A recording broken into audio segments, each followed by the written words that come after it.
Welcome all to our Thursday night football stream. Thank you guys so much for joining us. We have so much action going on this evening. Take a quick look. ODU up 7-0 on Georgia Southern. That live total at 53.5. We got Syracuse and Pittsburgh just about to pop off. I wanted ODU.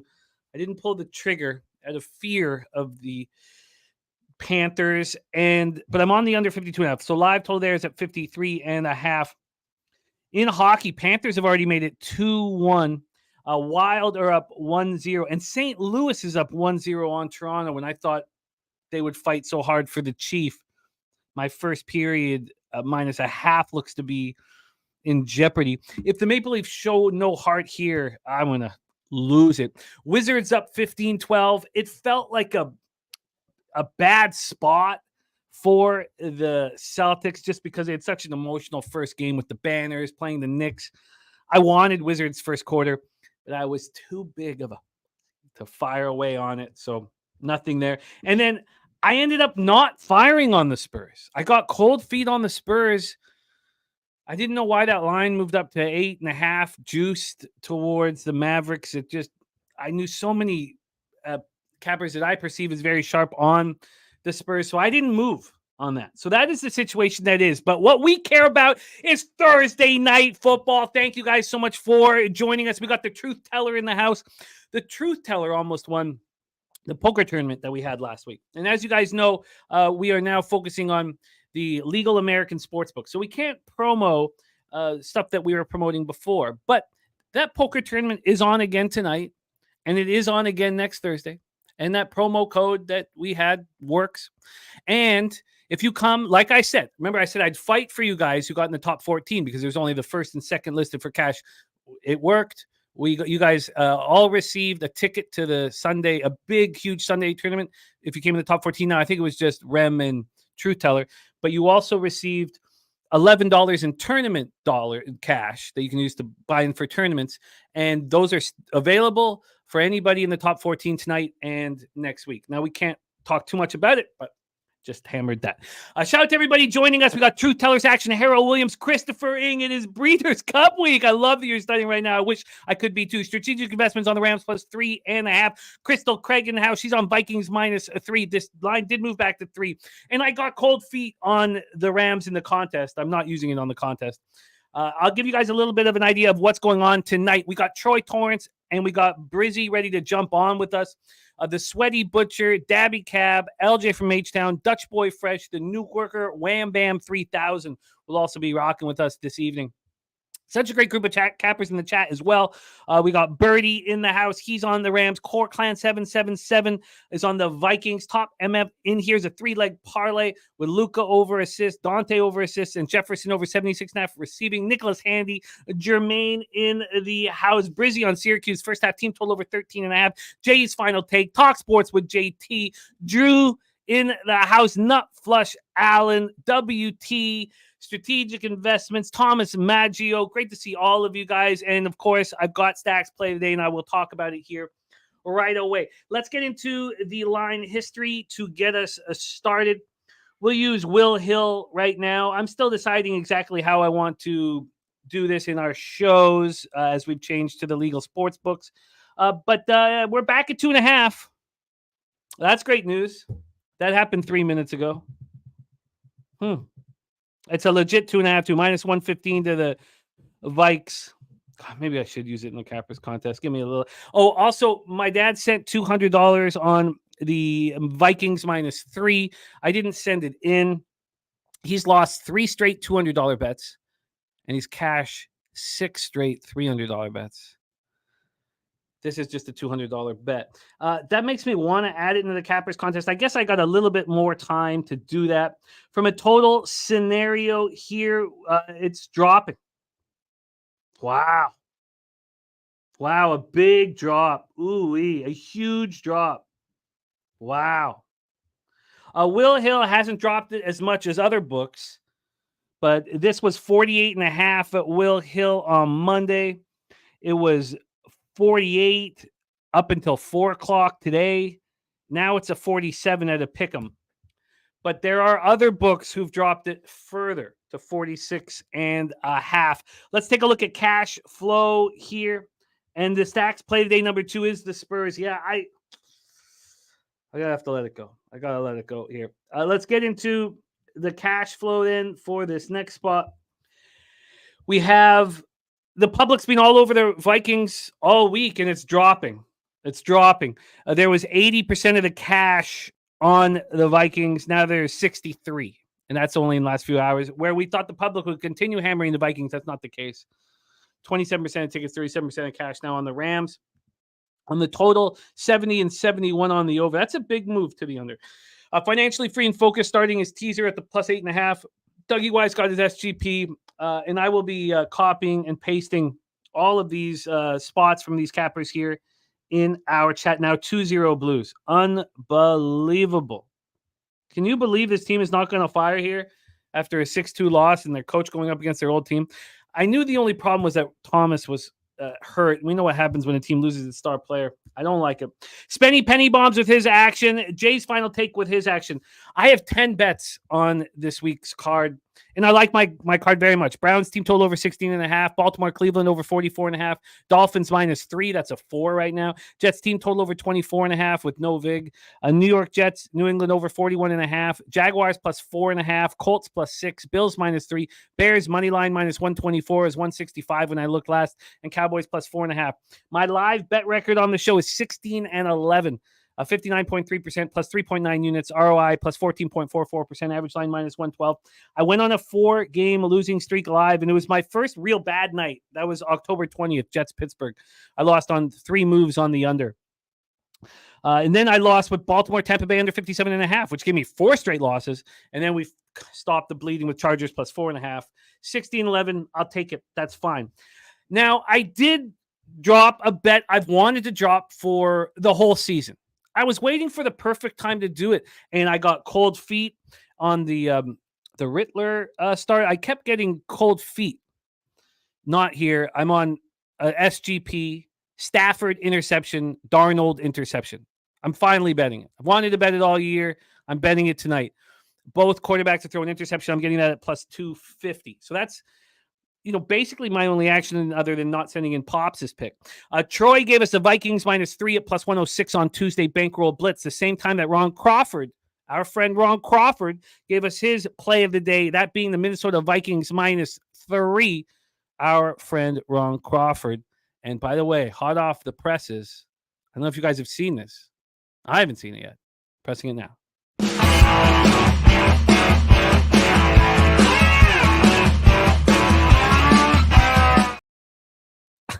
I don't know if that's hard enough rock for Ronnie Crawford. I don't know. We'll have to see which one Ron likes best.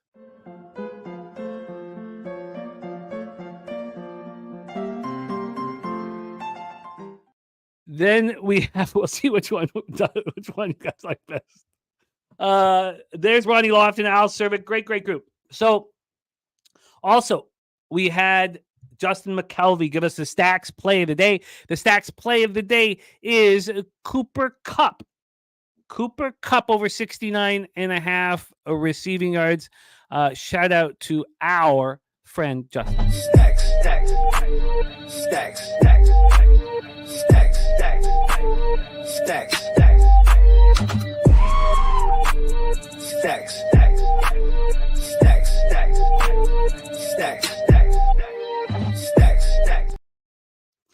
Mel is decided to move on Utah team total over 2.5 -135 in the flat 60 minutes. I like that look.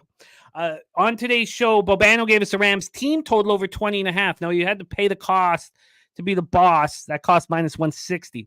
Dougie Wise gave us the under 48 at -105, and BJ gave us his best bet being the Rams plus 3.5. I broke this down with Troy on Tuesday, and we'll go over the injuries. I should have done that off the top, so let's just do that very quickly here. The biggest story is Nakua, but the biggest story for me was Noteboom not being in the lineup. I was hoping that Noteboom would be back for this. He's not. He has not come back. So now the question with Kupp in is, will Puka Nakua be following? We expect so.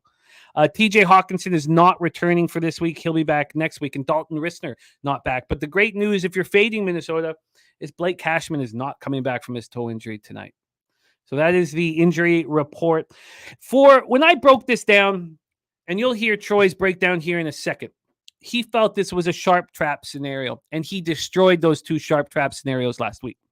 He was on the Eagles and Ravens. On the Eagles and Ravens, public was on those two sides. The market was moving against him. He showed no fear, and he got paid in full. He believes this is a similar situation. And that's why I couldn't bet my own on the Rams. I couldn't do it. And I thought about it for an hour, at least the last 4 or 5 hours hard. But I do think that the biggest angle in this football game, now the simplest angle is the Vikings are a better football team than the Rams. Sure. But the biggest angle for me in this football game is each team just played on Sunday night. On Sunday. It's Thursday. They just played on Sunday. The Rams had a very easy football game against the Raiders. They didn't exert too much effort, and they got to stay home and not travel. The Vikings had their toughest game of the season.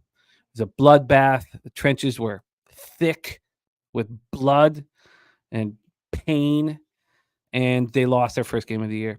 Teams that have played Detroit the following week have gotten destroyed. Now they have to travel as well. That's the biggest angle here. So here we go. Oldie says no cap all week. Account flush might do something stupid live. Good stupid, though. Good stupid. So I'm not going to go into everything that we did on the show. I do think that Kyren Williams is a monster. He's got touchdowns in 9 straight games. He has 24 touchdowns since the start of 2023, and that's 18 games. He's only played 18 games. What a monster he's been. Now, we'll see how Stafford gets rolling here with weapons back. And look, Darnold's been excellent. He's got weapons in Jefferson, Naylor, and Addison. Aaron Jones came back and looked very good.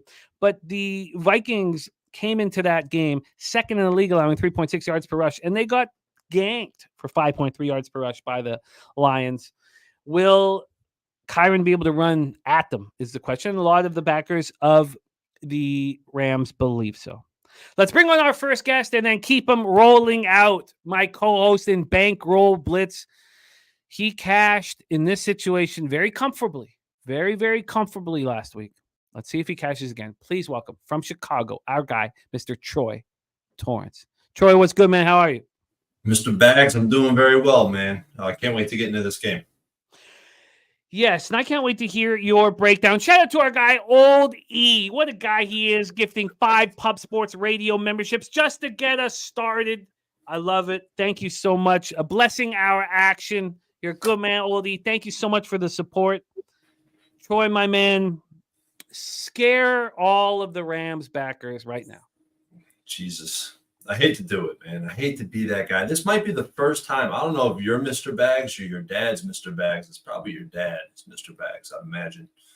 This will be the first time I'm on I'm on Mr. Bags' side. Your dad, it's the first time we're sharing the same place. Yeah. So. It makes me feel extremely uneasy, Jim. And it's not a $300 bet. Again, he's cashed what did he send in? $200. He's cashed 6 straight $300 bets. He's lost 3 straight $200 bets. And he shortens this bet up just a little bit. Just a little bit. Yeah. Oh shit. Oh shit. He's got a system, man. He's got a system. But you talked about the sharp trap. That's really reserved for the 3 to 4 price range. And now this is like a 275. You could round up right now based on the book I look at. But I would say it no longer qualifies because with the sharp trap between 3 and 4, a hard 3 and 4, you're looking at a much bigger sample than we're looking at here with this 2.75, which I've kind of honed in, and I'll talk about it in a minute. But the sharpened me immediately. I talked about this Tuesday. I talked about all this on Tuesday. The sharpened me wanted to be on the Rams, and I was hoping to see a different number. But between this 2.75 to 4 range is extremely hard because you look at the history, and it's not just this year. I know the road favorites are cleaning up this year, but not in this price range. I mean, this is 3 consecutive years. It's the same story. They're all 60% plus ATS. And I think there's a reason for that. And actually I faded the Vikings last week. And despite being gifted 2 touchdowns. I feel like we've seen this team kind of show their vulnerabilities. Completely different expectations when you're not able to get to the quarterback, when you got a good offensive line, a good scheme, a great running game that the Lions have. It definitely opens things up. You also seen with the Vikings last week a bunch of variables that just tell me that this is a vulnerable defense when you have the right scheme for it. Problem is, I don't think that this Rams team is kind of in that position. They're not fitting that same profile. You look at Stafford this season, right? He has his worst passing grade in his entire career. He's 3rd worst QB per PFF while under pressure. He has the worst passer rating while under pressure, and his defense is not very good. They no longer have Aaron Donald holding down the middle. They're vulnerable to the run. They're extremely vulnerable to the pass. And I like this Vikings receiving core. I like all their skill positions, right? Aaron Jones, Justin Jefferson, Jordan Addison. And I didn't think Jordan Naylor is no joke. You got 3 receivers. They're all J's. I think there's a lot of camaraderie in that. There's lots of, that moves. That's at least a half a point to the spread because all the receivers are J's. But in real talk, let me talk about this market.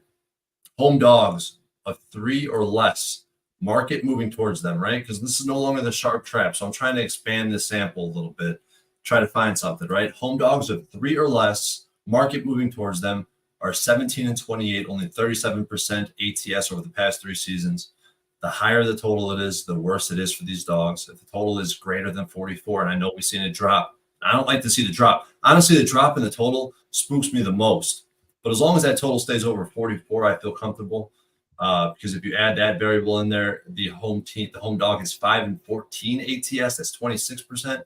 And to be honest, like in a lot of these markets, give me the chance to manipulate the database, and I can find an angle. I can find a profitable trend for any team in any situation, in any market.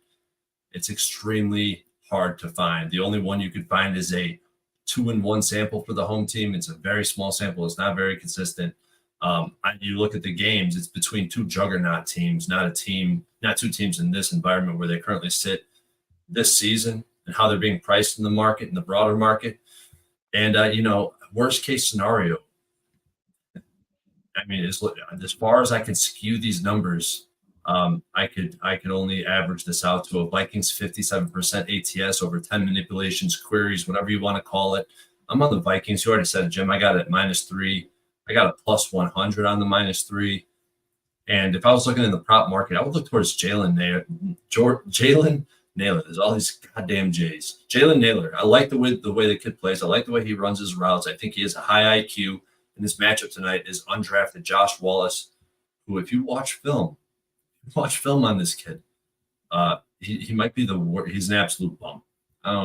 He hasn't played many snaps. He probably played 70, 80 snaps so far this season, and he has not looked good at all. Maybe one of the worst DBs I've ever seen. So I think Jalen Naylor, he's kind of a sleeper. You're not seeing probably a lot of bets on him, and I think he has the best matchup of everybody today. Yeah, I fear that matchup, and I fear Naylor. I fear the weapons that Darnold has. I fear these 2 receivers coming back. But that's the thing is, like, I feel like that was priced into this market the entire week, because we've been sitting around this 3 juice towards the Rams, since Tuesday afternoon. So, I feel like that's been priced in, and I just don't think that they have the offensive line to deal with the blitz scheme. You're going to see strike zone. You're going to see crossfire, both zone blitzes that are going to this offensive line is not going to be able to handle. And if Matthew Stafford, and honestly, what is McVay saying? I mean, you hear these rumors circulating around trades with Matthew Stafford, with Cooper Kupp, and that says a lot about where this team currently sits. It really does. Because even their 2 wins that they do have on their resume, they could have very easily been 2 losses. And I think that McVay might be seeing something in Stafford that he doesn't quite like. And he might be ready to let go of that situation altogether. Well, I'm sure that you have now put fear in the backers of the Rams. Looking for a Naylor SGP, is that something you want to hear from our next guests, their plan? Are you interested in moving on an SGP here? Or are you comfortable with your spot? Yeah, with the SGPs, I'll do a 0.12, a 10% of a unit, and I'll take a long shot parlay. I almost hit the one last week. I know Yeah. I didn't almost hit it. I went 2 out of 3, and with the total went way over. But I'm looking for a long shot. I'm not really interested in putting a full unit down on any parlays because the bookies hold just goes through the roof. They just steal from us, and I don't like being stolen from. Yeah, no, I hear that very much. I'm sure my pops is pleased that you are running with him here in this one. I want to give also a shout out to our friend Gorky for the $2 dono. I'd missed that. I'm copying pasting action. I've got action from Cappers here in our chat. So let's get this all here. And Dirty Reg says, Birdie, I get tired of sharp for square talking gambling when there's sharps and squares on both sides of the millions on top of millions of people betting the game. I hear that, Dirty Reg, but I mean, when 80% of the tickets and money are on one side and there's only 20 on the other. And that's part of that query that I said. The part of the query that I said that favors the Vikings, there's only one. It's a short sample, and it's when you get 80% plus of bets. I don't know if we're there yet right now, but even if you filter down to 70, it's still not going to be a favorable trend. We had been there. We had been there for a long time. Now it's 73 and 63, but we were over 80 on both. It's totally up to however you want to handle the information that's provided. There's no wrong answer. It's very important, man. That's a question, dude. I wake up and is that embarrassing? I don't know, man. I'm locked the fuck in. But that's something I think about literally every day. Like when I'm in the shower, when I'm driving home from the office, whatever I'm doing, think about sharp action, public action. How much does it apply? How much does it apply to this game? And in this game, more specifically, it does because it's a primetime game. But Jimmy, when I'm bullish, when I'm extra bullish on a play, I'll have multiple units on it, and that's not this game tonight. No, I feel you. There's got to be some concern after what the Vikings went through 72 hours ago. So I can understand that. Let's start bringing on guests here, but let's go over more action from Cappers here in the That's chat. Another thing, Jim. Jesus, now all these points are coming to my mind. The week after playing the Lions, teams are beat up. They're fucking pulling themselves together. They're just getting on their feet. Now they got to play again after playing the Lions. I mean, it's a real concern. Oh my God, yes. Oh my God. Let's talk a bit of action here. We won't go through everything. I'll just do a bit, and then we'll bring on next guest, and we'll go through some more. But Truth Teller, Justin Jefferson, anytime touchdown. Will Reichert, over 7.5 kicking points. That's an SGP at plus 210. Harold Williams is on the Vikings, -3 at plus 100. Addison over 40.5 receiving yards. Jefferson, anytime touchdown. Aaron Jones, anytime touchdown. Stafford over 235 passing yards. Truth Teller on the Vikings, -3 as well. Strategic investments on the Rams, plus 3.5. Crystal Craig on the Vikings, -3 at even money. Birdie on the Rams. Court Clan 777 on the Vikings tonight, and he thinks this game goes to overtime. Top MF in here, 3-leg parlay at plus 291. Luke over 8.5 assists. Dante over 2.5 assists. Jefferson over 67.5 receiving. Gorky on the Vikings here. He's adding the Pitt Panthers, the Nuggets, and the Kings as well. Talk Sports with JT. Atwell over 31.5 receiving yards. Aaron Jones over 24.5 receiving yards. Thomas Maggio on the Rams and Kings. And move this here. Justin McKelvey also on the Rams, +3. Dougie Wise on the under 48 at -105. And his SGP is Kyron, 52 or more rush yards, under 48.5. And Darnold over a half interception at +365. Lots more action to talk about here in the chat, but let's bring out your next guest. Your next guest is the star of the Locker Room podcast. He's a fixture on all shows that I'm a part of. I love working with your next guest. It's his season. Now the NBA is back. He crushed WNBA with us. And, of course, he's a big part of our Sunday NFL Pub Hubs, our live streams here with his player props. Please welcome from South Jersey, our friend Billy Brisbane. Brizzy, what's good, man? How are you? What up, boys? Brizzy, a huge one here. Speaking of huge, I got Hugh Janus, his action, Rams, big +3 and the money line +130. How are you getting paid in this one, Brizzy? What's your plan of attack? Definitely trying to attack this from a live angle, but I only have one play pre-flop on this one. A little bit of a square play, but you got to go with it here. Cooper Kupp over 67.5 receiving yards, -110. The Vikings run the third most zone coverage in the NFL. Cooper Kupp dominates zone coverage. He has a 43% target share in zone coverage. The Vikings also allow the third most receiving yards. And then Where's this little nugget at here? My bad. I got all this basketball shit up. This one I thought was wild for Cooper Kupp. So he's gone over 8 out of 11 primetime games over his receiving yard prop. His receptions are one of the more popular props today, but because the Vikings allow the second most receptions to wide receivers, but in games that Cooper Kupp has gone over 6.5 receptions, he's gone over his receiving yard line in 30 straight games. So, I feel like however you slice it or dice it, Cooper Kupp should have a good game here. That's important, dude. That's important. So you're saying instead of taking the receiving or take the receiving yards over the receptions. Yeah, because I think the receiving yards hit before the receptions.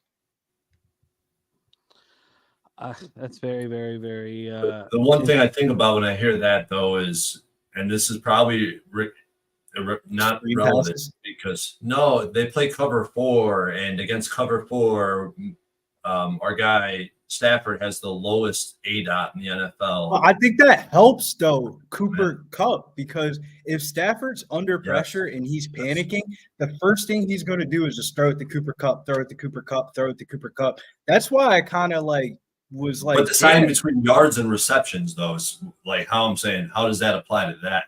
So yards and receptions, I feel like, Cooper Kupp could get a couple of screen passes that could make the receptions get there real quick. But in reality, I feel like with the Vikings, you kind of want the yards because it could be just like catch one across the middle for like 15, 17 yards. And then you're already there. The bookies are getting more action on his receptions. So who's to say he doesn't catch one and break one off? They pay out the yards and then they fuck over the people in the receptions and he gets 6 catches for fucking 90 yards. Yeah, I mean it's a debate that we will continue with. I'm trying to fight this battle right now with somebody that that is betting way more money than I. And I tell them receiving yards is the way to go for the most part. Like generally speaking, I don't know if that's true. It depends on what the defense is running, who's the quarterback, and who's the player. So what I mean by that is if a team runs man coverage, you might want to go receptions or something like that. If it's a guy like Drake London, I would probably go yards. I wouldn't even really want to go receptions. But if it's a guy I'm trying to think of a good one. JSN's a prime example. I will never bet JSN's fucking yards, dude. I'm just betting his receptions. It makes no point of betting. If you're going to play his yards, you might as well just ladder it because he would have to break one off. His ADOT is just so low out the slot that he's just catching 5-6 yard passes and stuff like that. Let's bring on more cappers here from the chat. Great to see Nilo in the house. I've almost got. I'm pretty caught up with everybody's action here. So let's just drop a little bit more action here. Financially free and focused on Rams. That's starting his teaser at +8.5. Thomas Maggio's got an alt parlay. Addison over 30 receiving and Aaron Jones over 20 receiving. Rams +2.5. That's even money. That can't be. So alt parlays Addison over 30 and Aaron Jones over 20. Then he's also got Rams +2.5 at +100. Spenny Penny Bombs Oliver over 4.5 receiving yards. Kupp over 6.5. That must be 60 something and a half, right? So what probably 67.5. I'm guessing what Spenny was writing there. Let's put that here for 67.5. Addison over 46.5 receiving yards. Ty Chandler over 20.5 rush yards and -110. Then touchdowns, Kupp +145, unless that was rush yards, which it could have meant, but I doubt it. Kupp +145 for ATD. Addison +180. Munt at +480. And Atwell +500. Oliver +1200. Jay's final take Tutu Atwell over 3.5 receptions to +132. And Spenny Penny Bombs SGP at +2500. Kupp 8 or more. receptions, Addison 75 or more receiving yards, and Chandler 25 rush yards. Let's bring on our next guest. We got 3 cappers in the wings ready to rock with us. The next guest is so much fun to hang out with on these live streams, and he's been cashing at an extremely high rate with his first season rocking with us.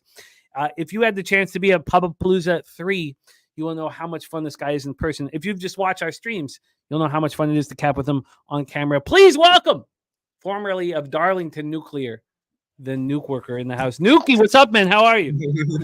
I'm doing good, Jimmy. Yourself? I am doing great. I don't like this. Can you hear me now? Yeah, you sound good. Can you hear me? You okay. good? Yeah. No, it's all good. Sorry. Oh, no worries. The move towards the under in that Spurs Mavericks game, a very low scoring first quarter. Would have cashed the Wizards first quarter if I had trusted. I don't mind being pensive early in the season. We have the Detroit Red Wings coming back on the Devils 2-1. Lightning have shown nothing against Marc-Andre Fleury, and the Blues are up 2-0 in the first. So I don't like that. Old Dominion is up 20-0 on Georgia Southern, and I'm sitting here just watching it. I wasn't on it. I don't think that's going to hurt the under so bad because they'll slow this game down to a crawl. It's their defense that we're banking on, but I wish I was on them on the side. So I don't like the way the night has started. Take it away, Nuke. How are you getting paid tonight? Okay, I've got a few bets here. I heard a stat today. I think it was on VSiN early this morning that Minnesota was the highest scoring team in the first quarter. I think they averaged like 9 points per first quarter per game. And on the other hand, the Rams had scored 2 field goals in the first quarter this year in all their games. So I'm going off a little here. I'm taking Minnesota first quarter -0.5 plus 125. I'm just saying maybe they can get out off the bat. Hey. That's a sharp ass play. They like it. They like where you are going here with that first quarter. Yeah, okay, so that's where I am. That's my first one. And then my second one's going to be Jefferson anytime touchdown. I've got 2 on Jefferson. Anytime touchdown first quarter plus 500. Ooh. Wow. And then, because I'm thinking that, he's going to be the ball. He's the guy that Darnold throws to. And then I also got him anytime touchdown first half plus 200. Okay. And then my last one for the time is kind of like what Brizzy was saying. He took the yardage. I've got Cup anytime touchdown plus 125 just because it's his first game back. I'm thinking, they're going to try and get him into the game. And so, yeah, I took him plus 125. Sorry, plus 125. So we got 4 bets, and I'm going to try and get in live with the chat and see what we can do. Oh, I love it. I love your action, Nuke. Let's review Nuke's action. Viking first quarter -0.5 at plus 125. If the Vikings score first, it's not an immediate bet on the Rams for me. I think if they're going to show any exhaustion from the Lions game and this travel on a short week, it'll be in around halftime. So I'm not just going to. I'm going to make a little bet on that same exactly. I'm following Nuke. I like it so damn much. We have a move. Minnesota Vikings first quarter -0.5. All right, let's get Troy's action. What odds you get there? Did you get the buck plus 125? I got a $1.20, and it has come down 5 cents. Yeah. Okay. Yeah. Well, that's fair. I love it. I loved it. After I heard that stat today, I thought. And also a Nasty Nate joining you on this one. Locked and Ilya Katz says Celtics team's a whole different team than the one that played the Knicks. Of course, I mean, that's just sports, right? I mean, you play the team that everybody's talking about, then you play the team that's the worst in the league. It's tricky. It's a tricky balance, and they're obviously suffering with it right now. I love it. Nuke has spoken, and we're going to be looking for live action. Let's bring on our next guest. He is the star of our basketball programming as well here on the show. Great NBA capper, and he's currently, I believe he's up to 3rd. I haven't finished all the stats from Sunday's NFL Pub, but with 26 cappers accounted for, he came in 5th And it looks like he's moved up to third after a 4-1 week. Crushing it this year. Star of the Raw Words podcast. Please welcome our guy, LJ from H-Town.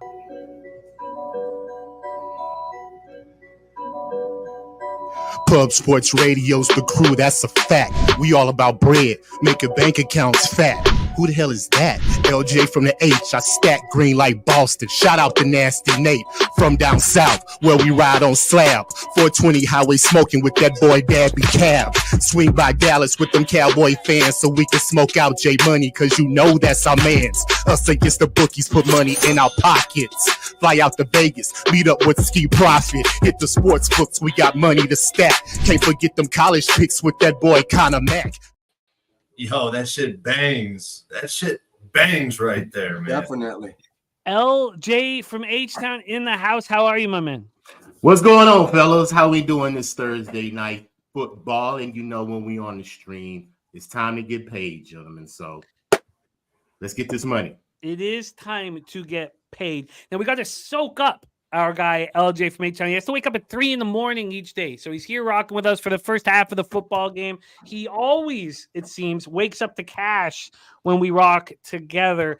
Let's see his plan of attack. LJ, take it away. Yeah, Jimmy, I'm with Nuke, but I didn't take the first quarter. I took the first half. Vikings -1, -115. The Vikings are 7-1-3 in the first half against the spread on the road going back to last year. And I just simply believe they're the better team. So I believe they start off fast. They're going to initiate the run game because you can run on the Rams defense for the most part. And I believe they're going to put up points. They're averaging 28 points, 16 points in the first half. I believe they get to 30. And I believe the Rams could probably get to 15, maybe 17. And that's why it's right at 47. So I'm going to start off with the over. I'm going to take the over 47.5. Just because I believe Sam Darnold's going to have at least 2 touchdowns, and he may have 3. I think Jones scores as well. So I believe the Vikings are going to put up a lot of points in this game, and it just depends on if the Rams can give you maybe 17. Like I said, I think they probably can get you 20, 2 field goals, a couple touchdowns. I think the score goes over, but we'll see how the game go. And if I got a middle, you know what I'm saying, then we'll just do that. But those are my 2 initial plays to start off. Vikings first half -1 at -115, over 47.5. And what do you have? What's the juice on that over 47.5? -110. -110 for LJ from H-Town in the house. Let's move on to some more action here from Cappers in our chat and then bring on our next guest. We still have about 15 minutes before this pops off. Nasty Nate on the Vikings, 66 Slammy on the Vikings -2.5. Big O in the house. There's no work tomorrow, so I can enjoy this one. It's great to have you, Big O, my guy. Says I have Rams triple up spot and taking a shot right now. Dirty Reg is on the Vikings -3. Make America Great Again says Rams smash. Irish King says Vikings smash. -2.5 easy. Jared TG just added Aaron Jones touchdown to his action. Ron Lofton has the Vikings first half -110. Vikings first half over 13.5 at +115. So that's team total. Jones over 72.5 rush yards and Nakua over 29.5 receiving yards. Nate Dogg, as I said, on Minnesota -3. And Big Scott's SGP is Addison over 3.5 receptions. Jones anytime touchdown. Stafford over a half interception. We got a coin in the house. It is great to see you. Profit also on Darnold anytime interception. Wow, Gorky, I love to hear it. And look at that. Sharpie wants to jump on with us. I love that. So let me just copy and paste this here. Copy and paste it. And then let's bring on your next guest. And we still have lots more to talk about for action in the chat. Just splitting it up. Our next guest, you can see him here every Thursday for our Thursday Nighter. He is the star of the Surf and Turf Play of the Day, the star of the Prime Cut Play of the Day, which started the NBA season with the winner, great NBA capper, great sports capper, rocking with us right now. We got Callie in the house. Please welcome the Sweaty Butcher. Sweaty Butcher, what's good, man? How are you? What's up, guys? I'm good. How you guys doing? Good, man. Loving the opportunity to live bet with everybody on a Thursday night. Sweaty Butcher, take it away, my friend. How are you getting paid? All right. First, I want to jump on with Nuke a little bit and back that up for everyone else that jumped on that. On the opposite side of that, somewhere I've seen today, I don't have it right in front of me, but the Rams haven't scored in the first quarter, and I forget how many games it was, but it totally backed up the Vikings scoring the most in the first quarter. So I think you guys are in a really good spot right there at that first quarter look. Yeah, I feel you. But you have not moved on that spot? No, I didn't move on that. The only play I have so far on this is I went the opposite of LJ. I'm on the under 48. Vikings as a favorite, the last 9 games, they're 9-0 straight up, 8-0-2 against the spread, and 0-9 to the under. So the last 9 times the Vikings have been a favorite, away favorite, the game has gone under. I kind of like that spot tied up here with a short week for both teams. I think maybe the offense is a little bit slower today. I think the Vikings could D up a little bit harder, and there's probably a little more field goals than there's touchdowns this game. So I went with the under 48. I got it earlier today at -110. Because it's dropped like a rock over the last hour. So we'll take one last look before kickoff. Sweaty Butcher starting his card on the under 48 -110. What's next, my man? I did make a little parlay. I did a Minnesota money line with the Minnesota Timberwolves money line that paid me +198. I have Vikings -3 in my cappers contest, but I didn't bet it with my own money. I do like the Vikings here tonight, but I did bet that money line parlay, and that's all the action I have going into the game. We'll see what happens live. I like it. One more thing. I got to bounce around 6. The kids have pitching lessons tonight, so I might be back in time to catch the fourth quarter too, but I'll have to leave around first quarter. All right, no worries, man. Thank you for rocking with us, and that's great. Your kids are. Hey, I got something to say. I'm the heat. Hey, don't pay attention to me when I'm eating, man. I ain't ate all day, so if I got to eat the bone too, I'm gonna eat the bone. So Eat the bone. LJ, let them know, man. The food eating content is becoming a phenomenon over on different apps. So we're bringing the mukbang content over to YouTube now. Eat the bone. My wife's Vietnamese. You know how much heat I take when I don't just destroy everything. Man, Dude, Jimmy, can I make a point real quick about yes, something? my man. Jump in. That came up. I'm talking about it in the chat, and it's a couple minutes ago now, and now I'm coming back in talking about the numbers. So I made 183 bets this season. I'm talking about how important juice is and what your average line is, why it's so important to track. I made 183 bets this NFL season. On my losses, I've lost 10 units, 9.96 units to juice. 10 units in a half of a season so far. Like it just changes the equation drastically. And that's on an average, I have a plus line on average, but that's just on my losing bets, right? It's just insane. And that's net of what I've made on the plus money side of things. And that tells me that I'm not betting enough plus money this season relative to what that's where the player prop conversation comes back into play, because I feel like the player props, because I give out a lot of fucking juice, but if you look at my average lines for monthly or seasonally or sport by sport, it's always plus money because the player props end up covering that little juice that you end up eating long term. The fucking Derrick Henry, Lamar Jackson, the combined for 200 plus rushing yards was plus 500. That will cover juice for the next 4 or 5 days. Dude, it's such a huge point too, because it's something you don't realize until you literally document it. Something I didn't realize. I guess I should speak for myself. I didn't realize it until I started to document and fucking get a comb out and read through each play with the fine tooth comb. You don't realize it, but that shit adds up, man. And if I unfiltered this and I looked at it across all my action, 4,000 plus bets, it's going to be hundreds of units of juice that I paid. Oh, yeah, no, it's crucial to keep VIG down to a minimum. We got great cappers here rocking with us in the chat here. Profit with some great stuff. Rams have lost to all 3 NFC North teams this year by 6 or less. I don't see them losing tonight. Plus, they're 5-1 on Thursday, and Vikings are 1-7 on Thursday, going from the mid to the West Coast. Let's go over more action here from cappers in our chat, and then we will keep all these discussions going. Again, we pop off here. Is this at 8:15 or 8:20? 15. 8:15. So in 6 minutes. Core Clan 777 on Aaron Jones, 55 yards rushing in the Vikings money line.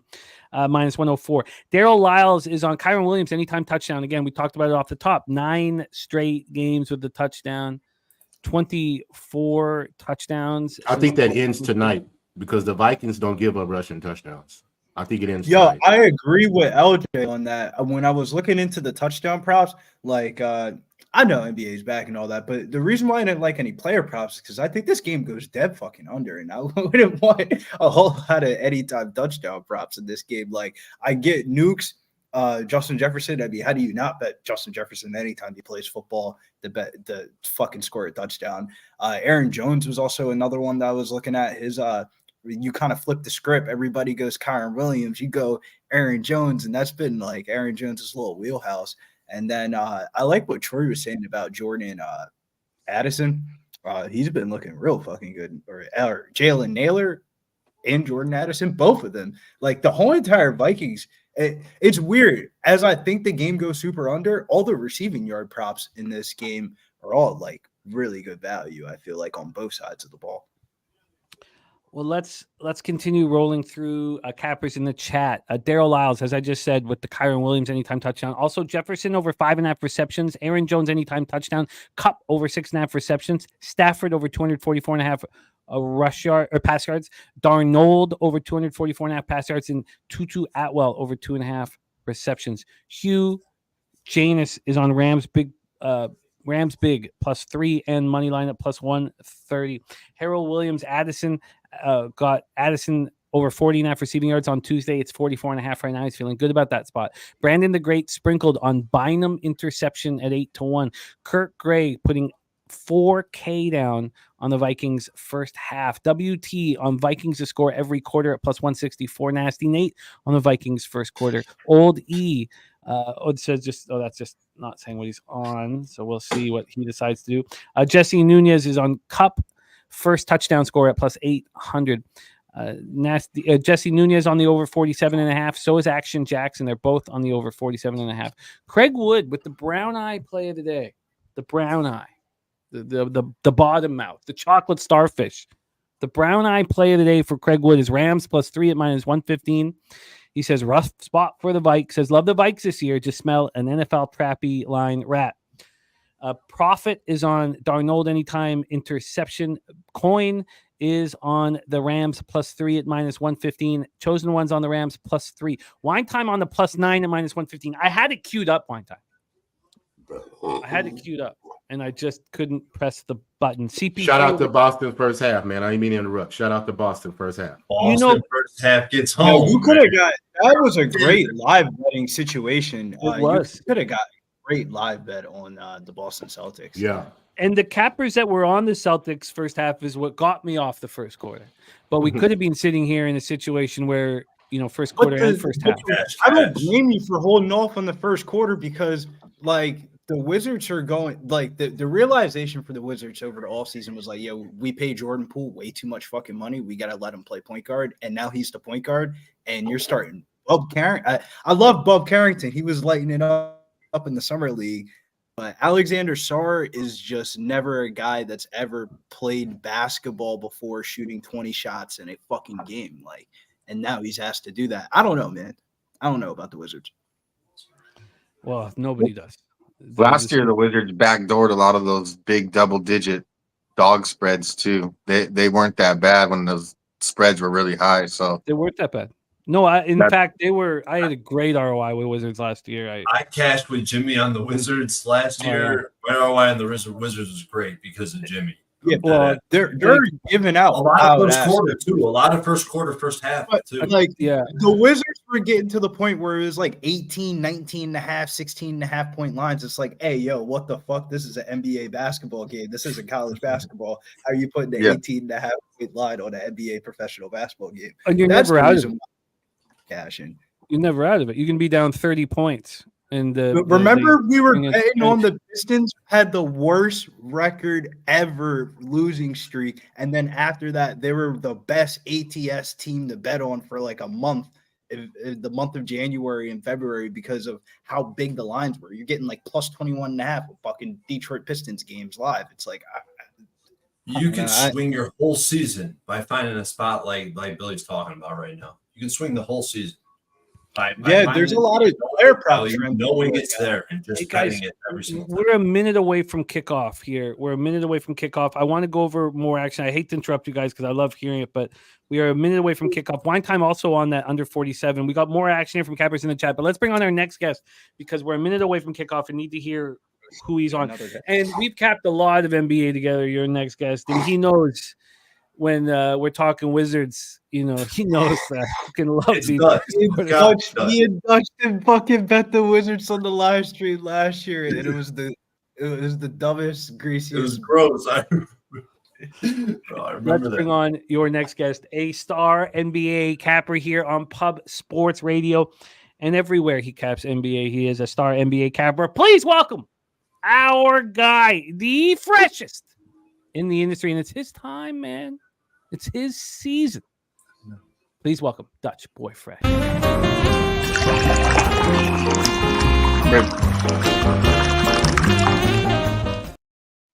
Dutchy, what's good, man? How are you? The fucking bag. How we doing, my guy? We are doing well. I'm still copying and pasting action, but I'm not behind, so which is great. So I don't need to sit here for the first 5 minutes and continue to copy. But we got great action from the cappers in the chat. Treek, what up, my man? Dutch, we're about to kickoff. What's your action? Yeah, man. I guess I'm a square motherfucker today. I'll be square on my way to the window. I like the Vikings, man. I like the Vikings tonight. I think, I know a lot of sharps, a lot of guys I respect on the Rams, but I feel like this is the same damn thing as it's just on Monday night. Everybody liked the Bucks. I think the Vikings are just better, man. And I do like the fact that the Vikings got Seattle on deck next week. The Rams. So Vikings off a loss, tough loss, salty. I like the defense. I like the defense that Minnesota brings. I'm a little worried about the pass defense. I was looking at Stafford over 244, but I'm gonna keep it clean. I got Minnesota minus 2.5 to the motherfucking window. Minnesota minus 2.5. What vig did you have to pay on that? Minus 120.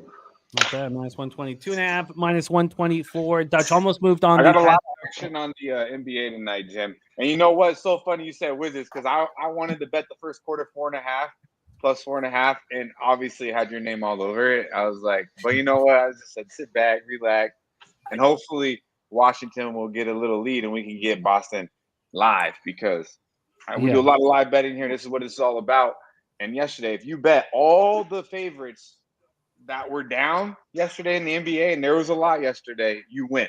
Atlanta, Indiana, Phoenix. I can go on and on. The Pelicanos, Clippers, everyone. So we got to pay attention. Charlotte. To live bets. Charlotte. Houston Charlotte was wild. That's That the was other like side of it. Hey, when my man H-Town LJ, you got in and got out. You cashed your motherfucking bet. That's all that matters. Already. That's all that matters. Yeah. So LJ, I gotta ask.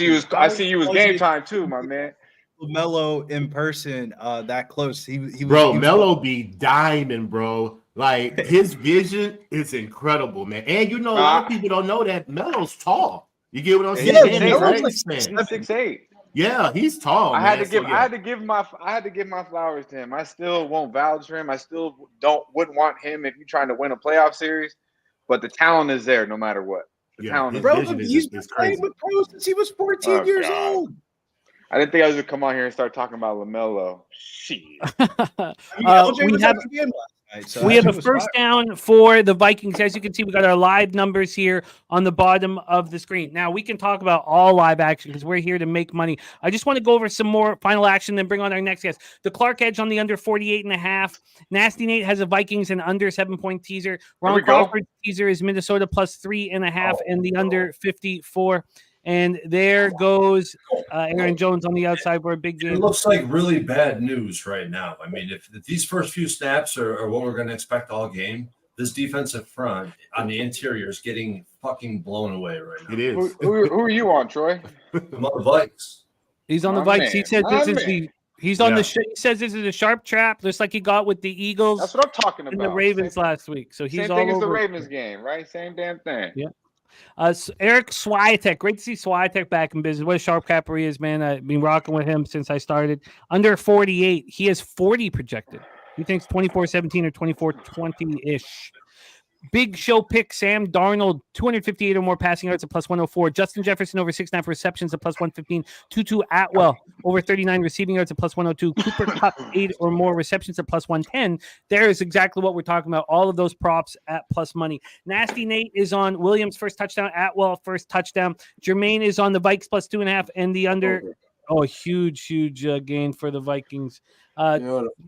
Tutu Atwell.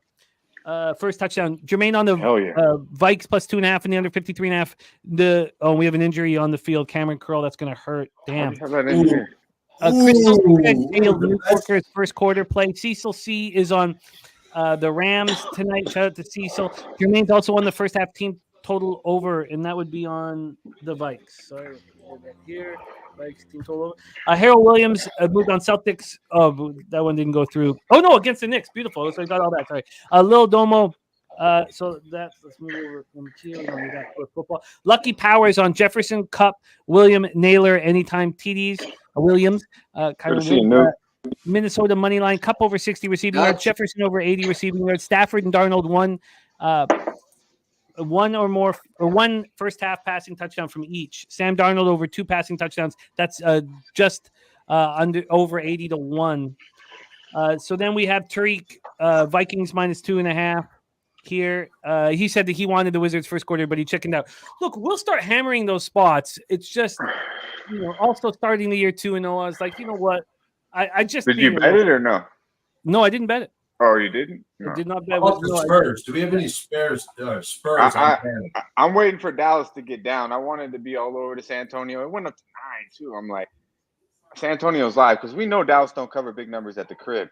They'll find a way to win. I'm on Luka over 3.5. I got more prop action tonight, but Luka's starting off slow, just like Dame time last night. Though we hit him over 3.5 plus 120. He had 6 at the end of the day, so I'm not worried. Luka's gonna be chucking them. That under 207 live, I know it's down from the original line. This is one that I'm telling you, I've been tracking spots like this. This should be a 199. This should be there's huge value, I feel like, on the under, even though it's down from the original line. The Leafs have made it 2-1. And that when they were down 2-0, that live line was just plus 200, which was strange. Now it's plus 100. The Dallas Stars are up 4-1. Let's bring on your next guest. We'll keep all these conversations rolling. I just want to make sure everybody's up. We've talked about everybody's action in the chat. So we're in business. Thank you guys for joining us on Thursday Night Football. I love rocking with everybody here in our chat. It means a ton that you've joined us. And then here, rolling with us on camera, the Sweaty Butcher. We got LJ, Troy Torrance, Dutch Boy Fresh, the Nuke Worker, Brizzy, Wham Bam 3000, and Dabby Cab will be joining us here shortly. Please welcome our next guest. What a season he just had on the diamond, and we start up again tomorrow. Hopefully he can join us on Betting with the Bag tomorrow, but if not, we'll be able to hear his thoughts on Game 1 of the World Series and other things. Please welcome Sharpie to the show. Sharpie! How are you, man? I just got done doing a little trunk or treating with the children, bro. They do it big out here in Tennessee. They got a half bag of motherfucking pillowcases at a trunk or treat. Jesus, I don't even know what a trunk or treat is. Bro, that's what they do in the Midwest, bro. I mean, just go out and park somewhere, and you park on the fucking grass at the school and shit, bro. They're wild out here. They just, oh, bro, it's normal. I like it. I like it, man. Well, welcome to our Thursday nighter. Do you have any action on the Thursday night, or are you focusing on baseball? I mean, I got no action right now personally, but if there's a way to get in, I'm going to get in. But if not, I'm going to keep walking out, taking gravities in the back and sitting down watching this game. Well, welcome, my friend. It's great to have you. What a great panel we have here and great cappers in the chat. So right now, as you can see here, we have DraftKings live action on camera, the 4.5 and the 49.5. Here live for me, Bet365. As you know, we're talking legal sport books now. We want to be a big part of the legalization of sports gambling in Texas, and we've made a move towards the legal book. So that's what we'll be talking about, and it has to be legal in the United States. 365 is legal in Jersey. We can talk about it. And we have another big play here for the Vikings. Fuck Newkirk yeah, they're going right down the field on him. They Oh, are. Newkirk moved on the Oh, Vikings first offense- quarter the minus a offensive half. line is doing work. That's 3 receptions for Jefferson already. Already? It's Yeah. level. running Just the- goddamn it, Yeah. Butch. in the end zone. Sam It's Darnold doing, my is very impressive right now. Good to He's see you, dicing Mr. up Exotic. cover six, dicing it up. He looks as good as I've ever seen him look. It's funny that the Niners didn't get to give him a test drive last year. There he is, buddy. He's looking really good, and he's a Buddy. USC kid. Oliver touchdown.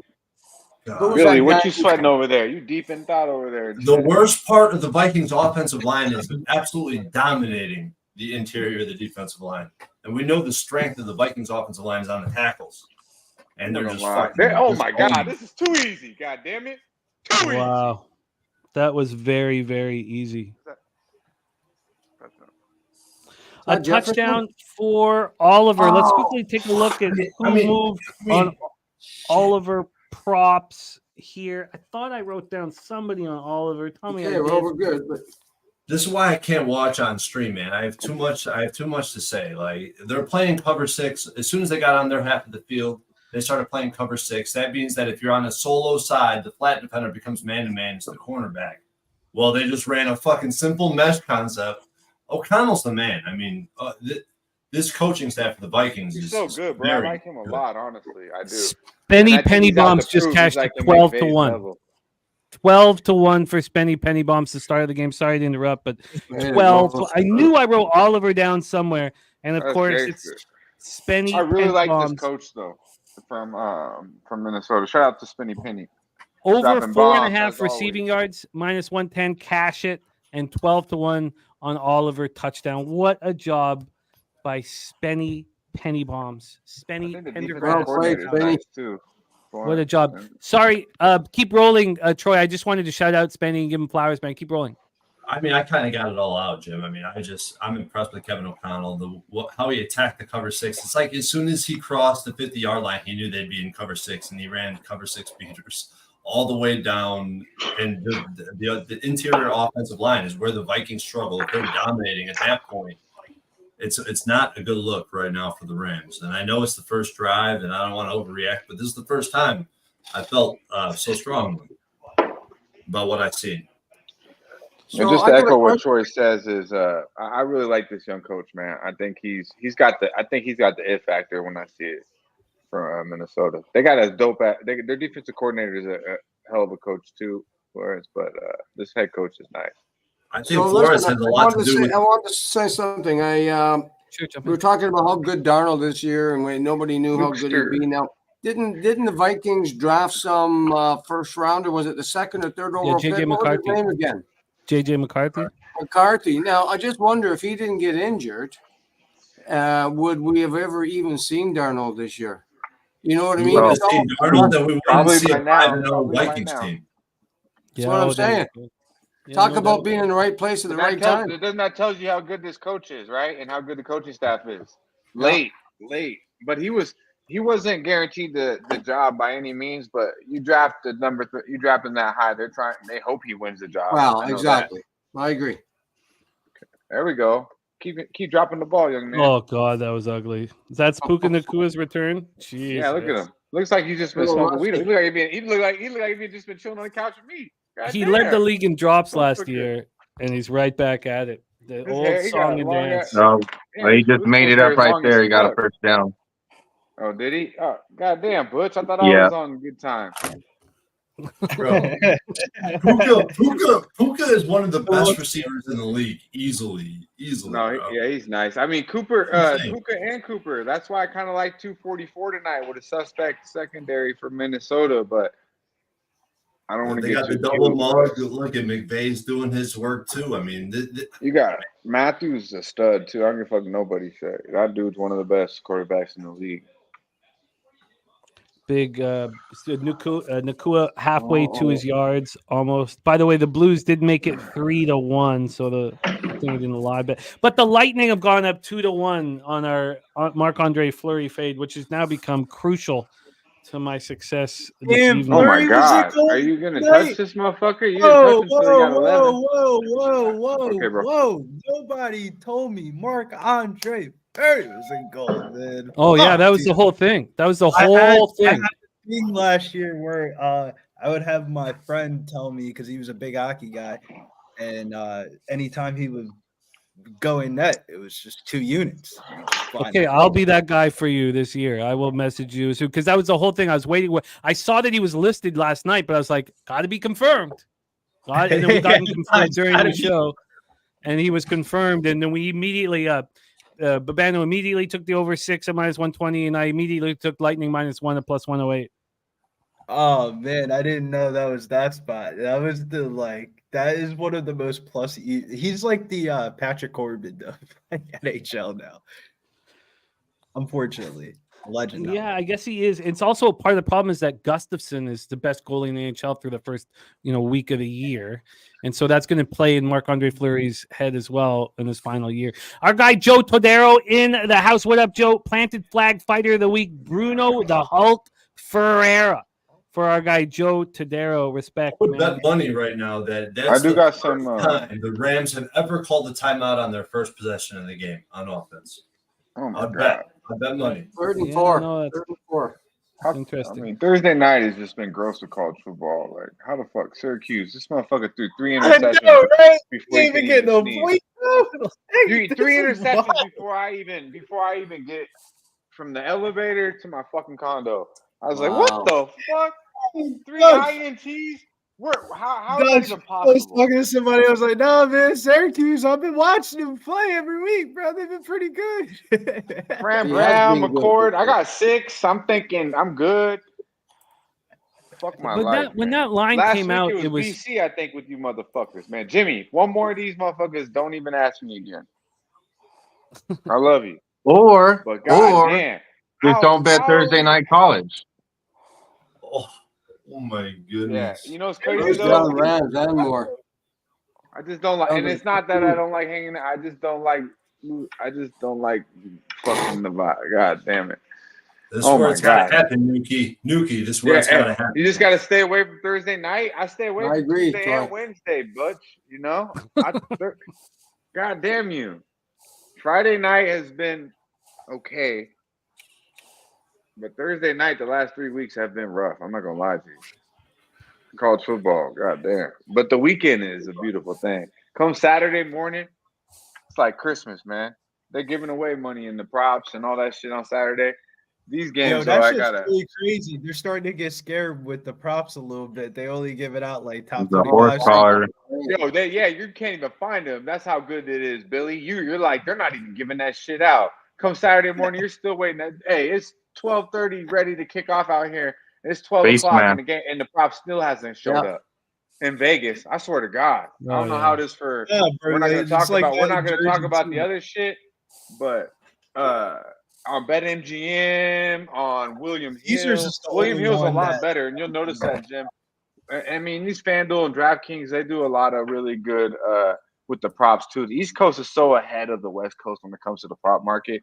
That's what you'll notice a lot now, dealing with how we're doing it. It's really disgusting. BetMGM won't even give you half the prop set. Like Cavs texting me on Thursday, Friday. Bet this. I'm like, it ain't even on the board yet, bro.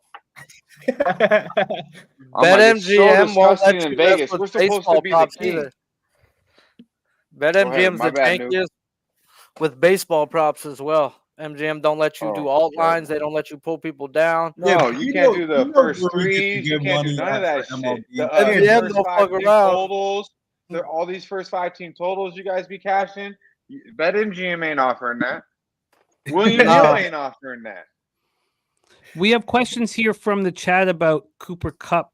Have you guys been seeing him out there? He's right there. Yeah, he's out there. He just hasn't been targeted. There he goes. He was targeted right there in the end zone. Third down, though. He's a salesman, this guy. That's a salesman's pitch right there. That flop he just did.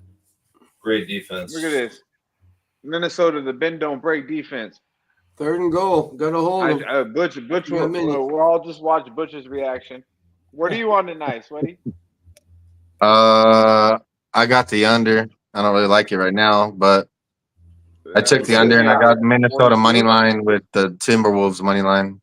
It's a huge fucking 42? play. This is a huge play for Okay, first here we go. quarterback. Third down. Huge What's play the for the first total? quarter. Is anybody interested in a live under if they score a touchdown? Oh, the total They right just there. scored. There it is. 3.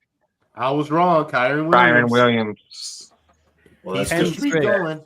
But it was a passing touchdown. It wasn't a rushing touchdown. I It said was a passing Vikings don't give touchdown. a Yeah. rushing touchdown. So I was right. Minnesota's Yeah. defense looked really bad against Detroit. That's what scared me about.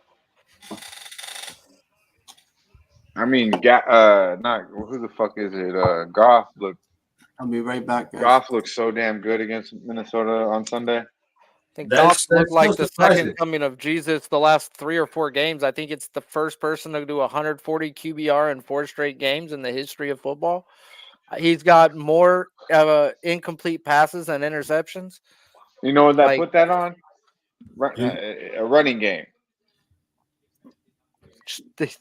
That, and he knows he lets the ball go before that, but you need the running game, the play action, you need it. So Yeah, the he running just game releases the ball before they break, and it's there. It's like on him.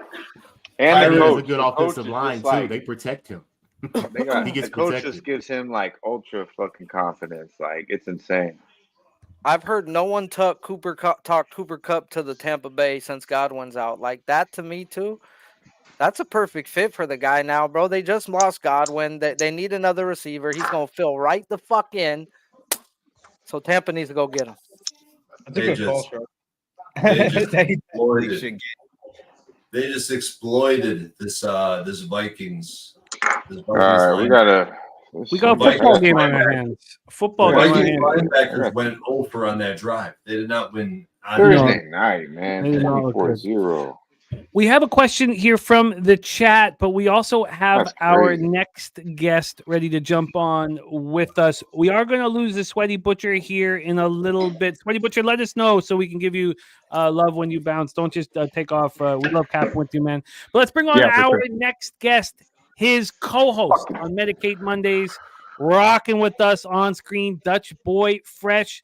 And now we have the second half of the squad. Oh, and look, we have another member of Medicaid Mondays rocking backstage with us. Please welcome, though, the star of the tailgate every Saturday at 10 a.m. Eastern, 9 a.m. in Dallas, Texas, where he's from. Please welcome Dabby Cab to the show. Dabby Cab, what's good, man? How are you?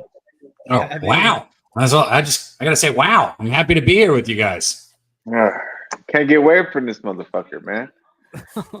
Well, It's good to see you, Cap. Hey, Dabby you're lucky Cab, you did you didn't move on fucking this go game? to the window against Syracuse or with Syracuse. I know you wanted to, and you No, I waffled didn't that bet shit. it. Sorry, Jimmy, but he waffled the fuck out of Syracuse, and this isn't a good. Like I didn't. I bet it, and I wish I would have waffled it. God Well, you damn. can bet it live with the better number.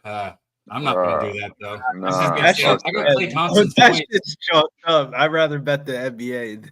Yeah, we're going NBA, Billy. Well, we do have Moving on. questions about NBA, and our next guest, a great NBA capper, so we'll hear his plan of attack as well. Always being a big star on our channel, and we miss him.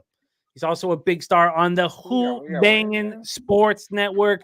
Please welcome our guy, also from Medicate Mondays, and of course his OG basketball show alongside Bobano, Ski Prophet, and Dutch Boy Fresh. Please welcome Wham Bam 3000 in the house. Hey man, I'm feeling great. Just coming off Thursday 3-0 on the live stream right now. I'm trying to translate that to Beautiful. right now. We had the Washington Wizards plus 6.5 live in the first quarter. Transition to the Celtics -3 in the first half. Damn, we That's both of those. And both teams to score in this. Y'all know I like both teams to score in the first quarter. In this football game, they both did that right now, plus 160. So feeling good.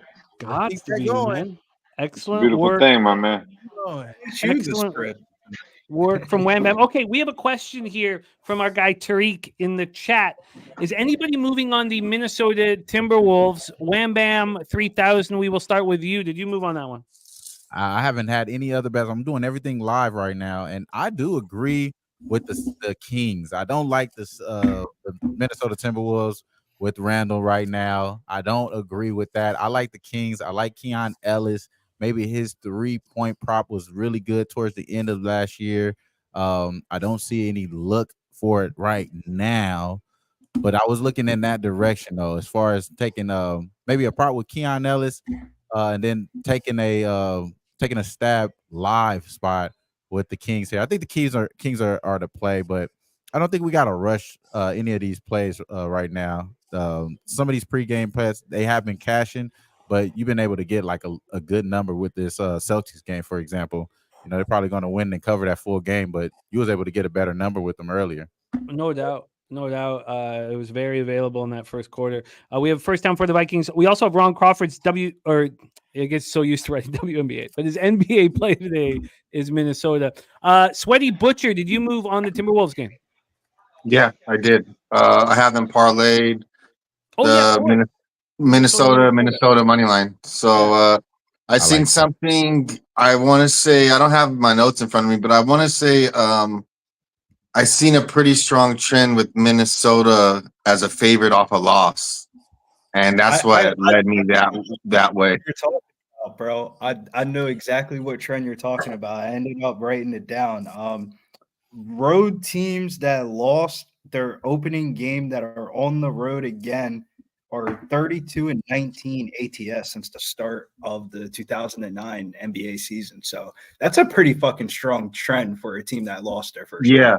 That's not the one I seen, but the one I seen was Minnesota specific. But I think it was like the same type of trend. It was away fave off a loss, and Minnesota was like really good in that spot. So I thought it was a good thing to move on. So, Brizzy, did you move on the Wolves game? No, but I moved on the Denver Nuggets game. The Nuggets game here. Okay, we will get into that here in a second, but let's quickly go around the horn here for this one. Dutch Boy Fresh, did you move on the Wolves game? Yeah, man, I got my carpets being done. I think it's pretty loud, Jim, so I'll touch in the normal. Okay, no worries. No worries. LJ from H-Town, did you move on the Wolves game? No, I'm not. I don't have any action in that game. Troy Torrance, did you move on the Wolves game? Yes, I did. I bet on the Kings. And if I had to give a description as to why I did that, it's heavily based in the database, and it's a little bit confusing because, I'm not going to say the book. I don't know if I should or not, but the book I use in NFL is not the same as I do in the NBA. And based on the book I use in the NBA, it would say it's a heavy spot in favor of the Kings. Okay. Yeah, the one thing I didn't like about the about betting Minnesota was that the Kings went winless in the preseason. They went 0-5 during the preseason. Like, they definitely want to win this basketball game tonight. Yeah. And they were saying, their coach, what's his name? Coach was saying that they didn't come out and give their full look. Like that, it was almost like they were making excuses. I didn't like what I heard out of the coach as to why they went 0-5 in the preseason. I was looking at that. Bro, that's wild, bro. 0-5 during the preseason, bro. You ain't sneak out of none of those fucking games. Like, their backup unit is actually pretty decent. Like, Wade was talking about Keon Ellis and shit like that. Like, bro, how you not win one of the preseason games? So it's like a little bit of me, like, you know how Sacramento's like the WNBA of Minnesota, where they have the laser beam celebration after home. Like, damn well they trying to do that, and that could definitely be a social media clip in like 6 hours from now. Yeah, that beam is the wrong beam to be lighting. You know what I'm saying? I heard of Pookie Pike before, and they got Doug buckets over there to rejuvenate their 3-point shot. That seems scream Pookie Pike to me. But I did see Keon. I did find Keon Ellis prop now. BetOnline is giving us a 5.5 for points for Keon Ellis. I think he gets 2 threes. So this would, indicate that it would help us out if he does get the 2 threes here. We'll catch this. So I did take the Keon Ellis over 5.5 points at -121 on BetOnline right now. So that is an official play for me. So let's make it 4-0 tonight. I like it. Hey, shout out to Big Show. He dropped a. If you look in the chat, he dropped a link for our new sponsors, Jimmy. And if you click it, it'll show you like what's offered in like all the legal states. That way you can see what options you have. But I bet that game also. I was going to say thanks for asking, but I'm just kidding, man. I knew you'd come around. Keegan Murray, I took him over 2.5 threes. So I got action in it also. Nice. Keegan, what else do you have in NBA tonight? I got Klay Thompson points here. He's only got 8 at half, so I got over 16.5. So I need him to get rolling here in the second half. I don't know if anybody has props available at half, but you can join. Another touchdown from Minnesota. Fucking Nuke, baby. There you go, Nuke. You Just came in and the nick preached the of truth, time. and I had no hesitation, bro. I knew it was the right fucking look. Just Yep. in the nick of time. It's crazy though. You know. Honestly, I should talk about some LJ action here because at the end of the day, if we didn't get one of those first downs on first down to throw to Justin Jefferson early in the drive, that never happens in time. So it's really, first quarter is probably the last time. Even though I'm 2-0 on first quarter bets, that might be the last one because it's too much. It's too much variance, right? They're not in a hurry. When you get the first half, they're going to score that drive, right? Yeah. Their drive. So I don't know. It's a tough one. We have a total at 60.5 now. 60.5. And I'm a little surprised that a team that was a 3-point dog down 7 at the end of the first quarter is only plus 5.5, which obviously has to do with the Vikings defense also not looking very good. We have cappers on the over, cappers on the under. We're going to break it all down. Who's getting paid? But let me ask you this, Troy. After watching the first quarter here, I mean it's not quite done. 53 seconds left, and the 5.5 just moved to 4.5. So people are live betting the Rams. Would you if you had a free $500 bet on the total right now at 59.5? What would you do? I'm only looking to live bet unders, even though what I've seen, I think McVay could pick on these linebackers who haven't played a lot of snaps this season. They're not grading out very well. He completely exposed the 2 linebackers for the Vikings in the last drive. And I would have to assume he's going to be able to do that all game long. That seems to be the game plan. And on the other side, cover 6 is not going to work for the Rams. I don't know what they're going to resort to because that's how they're able to, mix up their scheme with 2 high safety. They give a 2 high look. It's either cover 6 or cover 3. Is your guess as good as mine? But the Vikings have it figured out. So, I'm only betting an under, even though I would never be able to pull the trigger in this situation because I think both coaches know exactly what to expect. We saw this go from 59.5 to 58.5 and 5.5 to 4.5 over the last minute. Darnold is perfect. 8 for 8 for 97 yards and 2 passing touchdowns. Yeah, man. He's Jim, also I got a little action on that. My fault. No, jump in. No, action's most important. I just wanted to break bread with y'all on that Vikings game. Now that my man turned that machine down. We got De'Aaron Fox over 22.5 minus 120. It's good money, man. Come on now. De'Aaron Fox running that point, doing his damn thing. Minnesota's still trying to figure it out. Conley 1 year older, just another year older, man. So Julius Randle. What was that first prop? It was Foxy over points. What to do? What's up, my man? Was that Fox over points? You said? Yeah, over 22.5. He's the quickest first step in the league, and we already know what he does in clutch time. Conley's a step slow. They're still trying to figure it out in Minnesota, and De'Aaron Fox will take advantage of that. And also like Anthony Edwards over 26.5. We had to sweat it a little bit in game 1. He got the green light though. He's the only motherfucker that really knows what's going on in Minnesota right now. Even Rudy Gobert looked lost, but it's only one game, so we won't overreact. But one thing I definitely seen is Anthony Edwards just locked the fuck in. His shot even looked a little bit better than last year. It looked a little bit smoother. So his 3, watch out. Hopefully he continues to attack. But over 26.5 against a Sacramento team, who knows we're going to go up and down the court all day long. That's easy. So that's 30 all night. I don't see how he doesn't get 30. So I really like both of those props tonight. Sabonis should eat, but they're a little juiced. So we'll take advantage of De'Aaron Fox and my other guy tonight. I like it. It all makes sense here. Tonight's. What's Here up, comes strike zone, and he's got it figured out, dude. This is bad news. Now the Vikings, they were running crossfire. They're blitzing the linebackers, running that double mug, bringing the linebackers up to the line of scrimmage. Now he comes out strike zone. He's bringing the pressure off the edge, switching it up, and there's Matthew Stafford reacting to it with a fucking dime. Clay just hit another 3, so that's good for me. I'll tell you what, as much as I love having Luka on the Mavs for somebody like local, he doesn't ever have his legs under him at the beginning of the season. It's so frustrating to watch. Like, I don't know why you're off the front of the rim on everything. He's out of shape. That's all there is to it. Like, get in fucking shape before the season. It's so frustrating to watch. He loves beer, man. He's a Can't tricky take it away, guy. man. It's a beer guy. Yeah. It's a tricky guy to watch because at times he was moving so slow, and it's still all working. Nuke Worker, you have Crystal Craig giving you a shout out,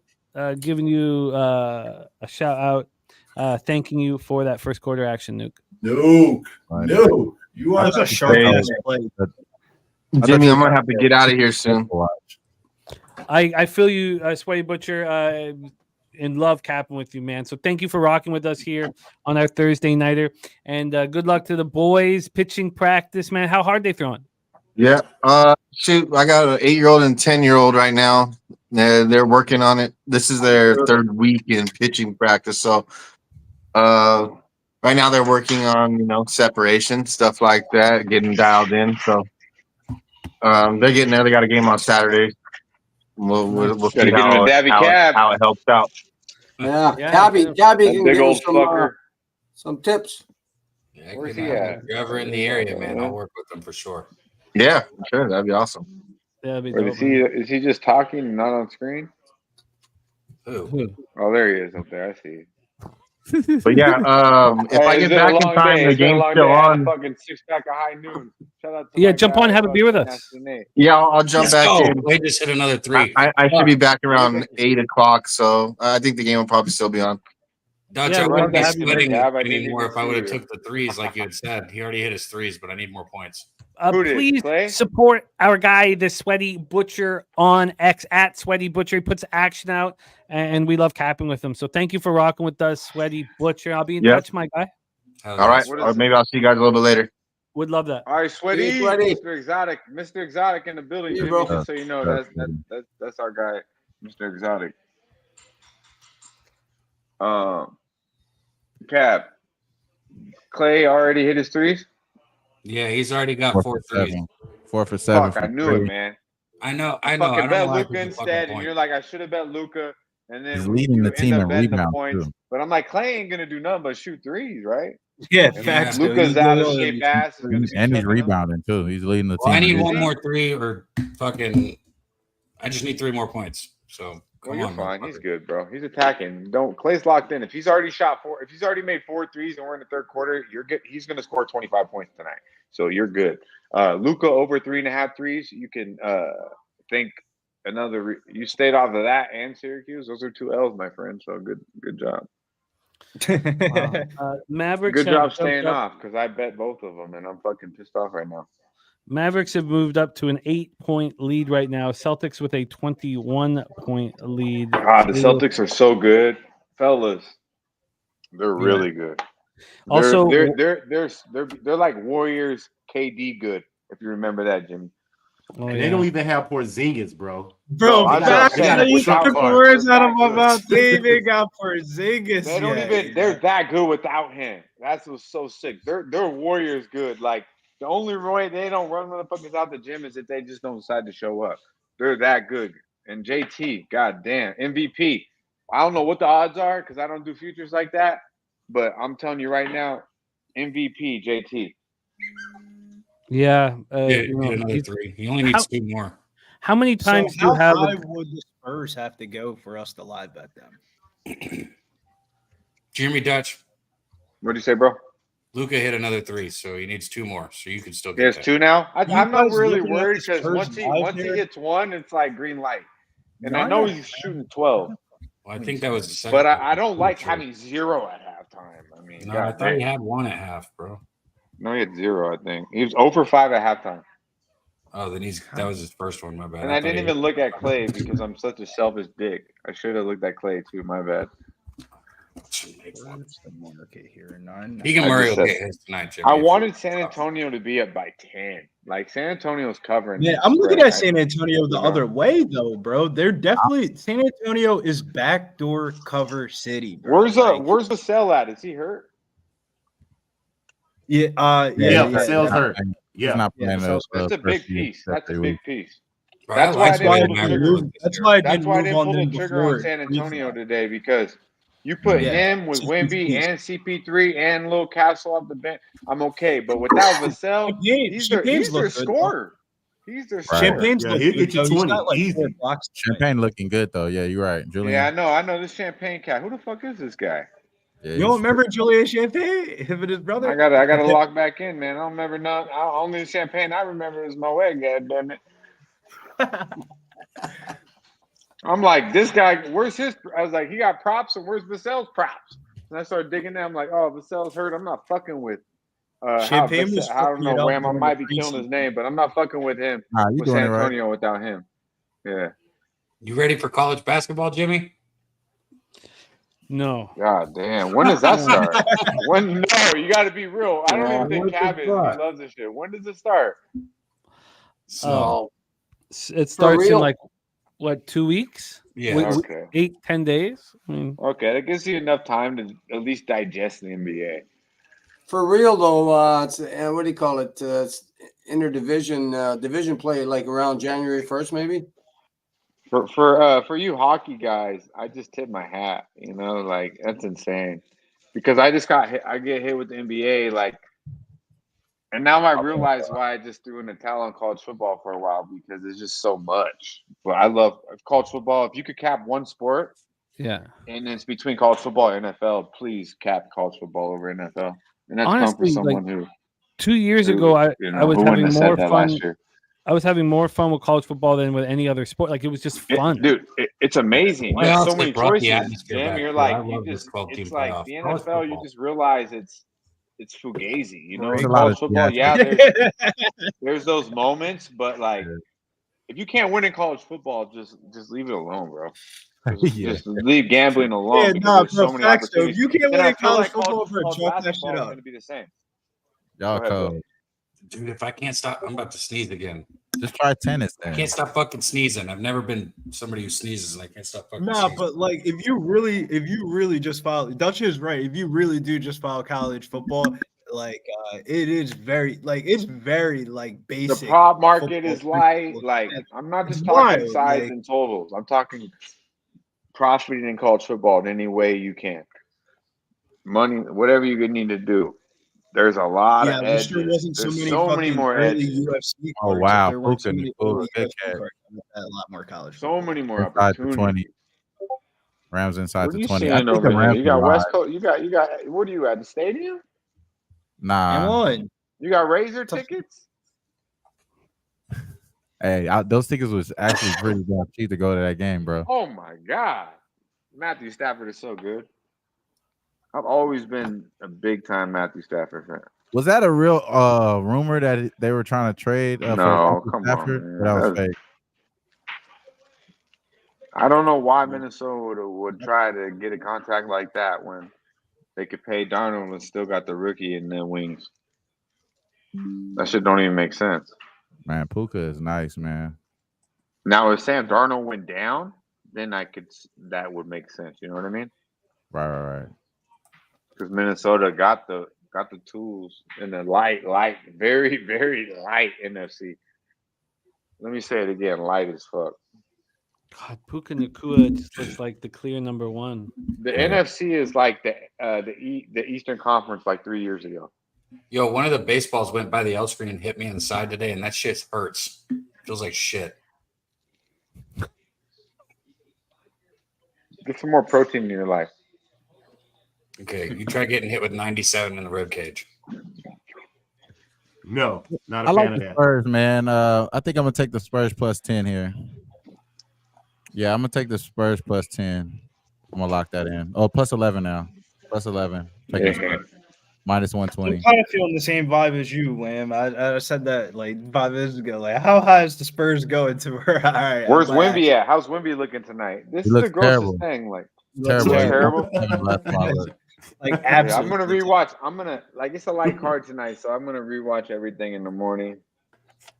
I've been like, I literally haven't like, I've been just watching nothing but sports for. Yo, fucking Chris 5 Paul's days look straight. worse than Wemby, though. I don't even think Chris Paul scored. Like, Hit them threes, One man. more God point damn, from Clay man. I'm because so he just tired got of 2 that free motherfucker. throws. They didn't let me He get ain't gonna be in San 11. Antonio anytime soon. It just went to 13. I got that though. Hey, our Yeah, friends at yeah. DraftKings have the best number on the Keegan Murray threes. What's I that? didn't see the threes, but I got you said Keegan I'm Murray? telling you, De'Aaron Fox over 22 and a half. Talk to him, Wham Bam. No, I like know it. I it's like rough De'Aaron in Fox. I think it's annoying though that they got another clutch player to try to take the ball out of his hands at late game though. I think he was Who? doing good enough. I think they're gonna Oh, have DeRozan. DeRozan run. DeMar? DeMar DeMar will DeRozan definitely Man, like you know, lead. hey, you know He who the used to. ball. You know He who's was like gonna top 3 in the decide who league the last ball year for hands fourth in. quarter I points. know who you Wayne- would hope to get the ball, Dutch, It's but I'm not just gonna saying. be DeMar DeRozan. I'll tell you that right Let now. that The shit Fox get down is to the gonna wire tell you tonight. He who gonna gets it. shoot it. Let it get Hey, down to the wire tonight. He gonna shoot it. Watch. 3 years ago, DeMar. No, Dutch, I'm better telling not. you, bro. Hopefully, he's DeMar not in the DeRozan locker fourth room quarter punking his stats ass, are talking like about really I just think they're California. gonna force it. I think they're gonna force it. I agree with you though. I just think they're gonna force it. They're definitely gonna force it. DeMar. I think DeMar DeRozan is a perfect. I don't know why people are down on Sacramento this year. Like, I really don't. I don't get it. Like how They the don't have, Clippers it's play. the year 2024. They don't have that good of a shooting. Well, let me tell you this. They got top 3 point guard in the league. Top 3. Yeah, but bro, Okay. top 3 point guard They in got the league. top That's like 5. 5, They got 11. top 5 big man in the league. Okay. Yeah, And bro, then you bring over a real Kings are like hooper. A real the Kings hooper. are like the dollar store version of the Knicks, but they're in the West. Right, what the fuck? The Knicks? Hey, don't get it twisted. The Knicks. You know what we're gonna do tomorrow with the Knicks? And this is a little preview. Okay? Talking that Hey, shit, Billy. Motherfucker. No, I'm just Talking saying. that I'm just shit, saying. god damn it. The Knicks are in the Knickerbockers East. big So time they'll tomorrow. filter their Maybe- way to like the 2nd or 3rd seed just from being in the East. If the Kings were in the East, they would be like I don't they would want be to talk nice. about But no the fact that they're in the seed. West, I don't want to they're talk pretty about shitty. none of that shit. What I want to talk about is making money. And Hey, I'm not the hiring the Knicks Kings. will make money tomorrow. And a lot of people aren't high on the Kings. And then not a lot of people haven't been high on the Kings. And tonight, nobody was high on the Kings. But why is the line moving towards the Kings? Cooper Cup touchdown. Watch this one, y'all. My fault. There we Tell go. you right All now. the Cooper Cup cappers. Shout out to Alrighty. Nuke Alrighty. Lurker. How Nuke many Lurker's yards on does fire. Matthew Stafford have That's right now? all of them, Nuke. Oh my god! Oh my god! I'm sick right now. Why'd you make me watch that, Wham? He said, That "Watch was this." nasty. Ooh. He That should was have got. He should have been. disgusting. You're a grown ass should've man. You been got one nailed, job, but- and he's right there in your fucking hands, and you just say, "No, go ahead, pass me by, my friend." Wow. Alrighty. That was disgusting. Like, I wish That I'd was never seen that, Wham. Thank you. My apologies, brother. How do you not hit this motherfucker? I mean, he. Oh my god. Speaking of Wham, what up, bro? That's crazy. Wow. What up? How do you not? How do you? This total's at I swear to 62 God, and when a you half. watch the man. NFL, Damn. the most tilting thing outside of a referee is how they do not get the quarterback down. Like, they have so many. It's like they almost like Yeah, because if you tackle a fucking quarterback, they're it's almost like, passer, hold like up, do I hit 50-50 him? shot.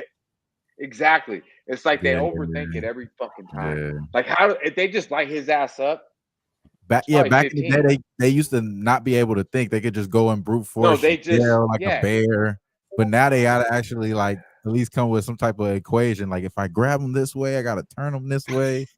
You know damn It's well. like you know it's damn like if you well. have to like tackle him, but like lightly place him on the ground. It's just like, yo, this isn't even football Oh. at this point. My That's God, fucked that up. hurts my fucking. Oh, that's so soft right there. How they don't tackle him. Yeah, so right now I'm 2 bets active. Keon Ellis over 5.5 points, minus 121, and then I got the minus 110 plus 13 with the Spurs. They didn't let me get the 11, but I got the 13. So Jimmy, you coming on Monday? Can we say it yet? Are you sure? Do you know yet? I've got to figure some stuff out, but I will. I'll let you know with lots of time. Just the say yes. The over 62.5 now. I was gonna tell you, Jimmy. Yeah. The show sometimes it can get a little gay, and Dutch might not let you talk, but we have a really good time, and it's a lot of fun. That sounds awful. That sounds awful. At least he's warning you. I just mean Dutch can stop me from talking all he wants. That's fine. It's the other part. Joking. This is why. Is that how he pitches? Jimmy, if that's how you would talk, if that's how you would you not cut this motherfucker? Just stop it. Just like you know what I mean? Like I can't believe that's how he's pitching the show. Who said that though? Wham. Who said that about the show? Me or you? I'm just reacting to what I'm seeing here, man. That's all I'm doing is observing. And is it usually me or Dutch? I didn't bring it up. We didn't bring this up, Cap. I'm just letting you know. When the highlight get back on you, you didn't bring this up, bro. He removed the mic. You know what I mean? But I definitely agree with you, what you're saying. There is some moments in the show where things have been, set up for certain things, and it's never what we expected. Like I can't help it that Billy wore a crop top on our show. With your manhood, you say that shit. That's what they always do. They always want to say, no. Okay, I can't help it. Billy wear a crop top on our show, Jimmy. Like none of us said, "Hey, Billy, will you wear a crop top?" Like no, he just came on and gave out a bet, lifted up his. I'm not gonna lie. I'll be real, Jimmy. I'm gonna keep it a hundo with you right now. The show did get a little gayer with Jose. It did. That's it. Okay. After that, we draw the fucking line. Okay. Hey, but you'll make money and you'll laugh. How about that? I really feel like whatever Slaughter told them to do, we need to tell Slaughter to we need to revoke now that. It goes a little. The gay flag is thrown a little bit because Cab likes to throw the fucking YouTube fucking police on us, and we got Jose on the panel. You shouldn't really want to know things that you say. Okay. Yeah, we definitely crossed the line last week. But you know what I mean? I ain't fucking know. That's all right. Now. God damn it. So we'll see you Monday, Jimmy. Oh God, that was not a good pitch. It really is. But honestly, that was the actual truth, though. At least they gave you the truth. They didn't tell me none of this. They just started. One thing's for sure is we don't want no fucking. Oh wait, let me. Man stop. walking bets. Have you ever seen a man do a walking bet? God, we didn't ask for that either, Jimmy. It's not our fault, okay? See, Wham doesn't understand. Wham probably thinks Dutch and I asked T to take his shirt off on show. We didn't ask for that. You understand? You hear? So he came to you guys. He was like, "I'd like to take my shirt off." He was just fucking naked. A walking Let bet. me tell you right now, Cab was like, and it wasn't. He didn't do a step at all. He just jumped up like this. Yeah, you should do it. And I was in the back, like. Can I ask one question though? Did he win his bet? I don't remember. But don't act like you didn't push it. We win money. We win money. You thought it was going to be I'm sorry. I'm not about to force myself to try to comprehend anything out there to seeing some shit like that. So it's okay. T did win though. Shout out to T. That's my dog. I fuck with T. He has keep his ass in the back on the ones when his shirt is on. Not trying to show his ones and twos. If you know what the fuck I'm talking about. The funniest was when Mikey Money drank the fucking Listerine on this. That was nice. Oh, I know. I low key miss his fucking ass. No, you don't. Oh shit. Gazy motherfucker though. Hey, it's all you always think about that though. Like that one bitch who excuse me. Touch this one. Let me hold back a little bit, but you are crazy. You want to hear something crazy? I was thinking about good times, old times. Yeah. Wham. But you know what I'm talking about. And you're like, but really, they ain't good for you. That's Mikey. Jimmy will never have us all on the same show again. I'm gonna try and think of how to say this story, okay? So I know, right? He's like, what the fuck just happened? So I was giving a pitching lesson to this kid the other day. Cal started off gay. That's really what happened. Right, Wham? No, don't say that in the context of this story. Let me just tell my story. Okay, so I was getting a pitching lesson the other day, right? And this guy texted me. Wait, you were pitching? Hey, he told me he was on my college baseball team. And this is where it like shows that my memory is so bad because I swear to God, I didn't recognize him. I didn't notice his name, nothing. He's like, dude, we were on the same team. So I go back and look at the roster, right? I guess they just put a bunch of motherfuckers on there that don't play or something like that. Because I was like, I don't know that guy. I don't know that guy. I don't know that guy. Like, and I was like, wow. Anyways, long story short, Give him a it was little like, time. cool, Give him a man. little time. Good to see What you. the fuck, Sam? Fun working with your son, right? Then this week, the kid shows up for another lesson, and his mom brings him in, right? And she's a pretty attractive blonde. There we go. I was remember gonna say, her. where's the We go? remember each other. So her and I remember each other, but I don't remember her I think that husband is who was so on my crazy, team. huh? Why would I remember you dicks? There's a non-gay. That's just a non-gay story for you, Jimmy. Big three by CP3, 3-point game. Refreshing. I was just gonna jump on the Spurs. I'm trying to find a live name right now. Wow, that was bro. a big move towards the Spurs. Went on a nice little run there for Wham Bam. Damn. Shout out to that. That's someone who's gay as fuck who has to tell a story to prove that they're not gay. That's all I'm saying. That is kind of crazy. That's a highlight. Check out my story. See, I'm not Number gay. one. Well, you guys Number enjoy one that. red I'll be right flag. back. Oh, Gay as look. Look, now he's leaving. That's like I'm just saying. when you I love run the into guy, like but a white definitely person. They're gets like, seven "Fuck rooms, that you." motherfucker. I'm not racist, dude. I got black friends. They're like, "What?" Yeah. Remember that one story? Yeah. Hey, man, I was riding the car. My homie, my black friend, he ordered a Whopper, man. Wait, what? Okay, Shout out to you. Man, yeah, this was Victor struggling, man. So, 1 for 7 from 3, 3 for 14 from the field. That's all you. They getting help though from Harrison Barnes.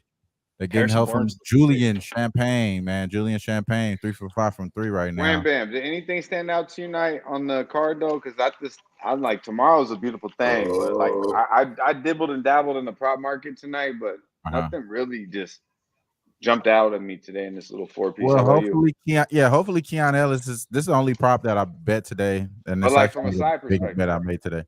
Well, not the biggest bet I made today, but the only prop that I made today. As far as the side, I said earlier, hanging. that's what I'm saying. I hope that keeps that going. But I did have I did expect that the Spurs to start off a little flat in that first quarter, but I didn't take it pre-flop. I took it live at +6.5 with the Washington Wizards. How about this Thunder? How about the Thunder buddy? Go ahead, No, let's talk about Jonas Valanciunas off the bench. Dutch, did you get to see, bro, first action with the Wizards? Him Big coming Val? off the bench. Is he coming off the bench? Off the bench is the key. It's a cheat code because their offense is not as good. Jordan Poole looked at They got Keyshawn George in that second unit. Jordan Poole's Keyshawn George nice. on Miami. The only good thing that Miami did last year was have Keyshawn George. I like Jonas Valanciunas off the bench for the Wizards, man. I definitely was in my notes today. Though, really. What else did I see? Yeah, but the better team is going to prevail. We expected. Okay, so tell me tonight, big game. OKC. I don't know if you talked about it yet, Jimmy. But OKC, Denver. Denver coming back after coming all the way back from Minnesota and then losing that big time game. Mm-hmm. Russell Westbrook making his Denver Nugget debut. Wham Bam. I know you got something about this. Jimmy, you got any action on the Thunder Denver Nuggets?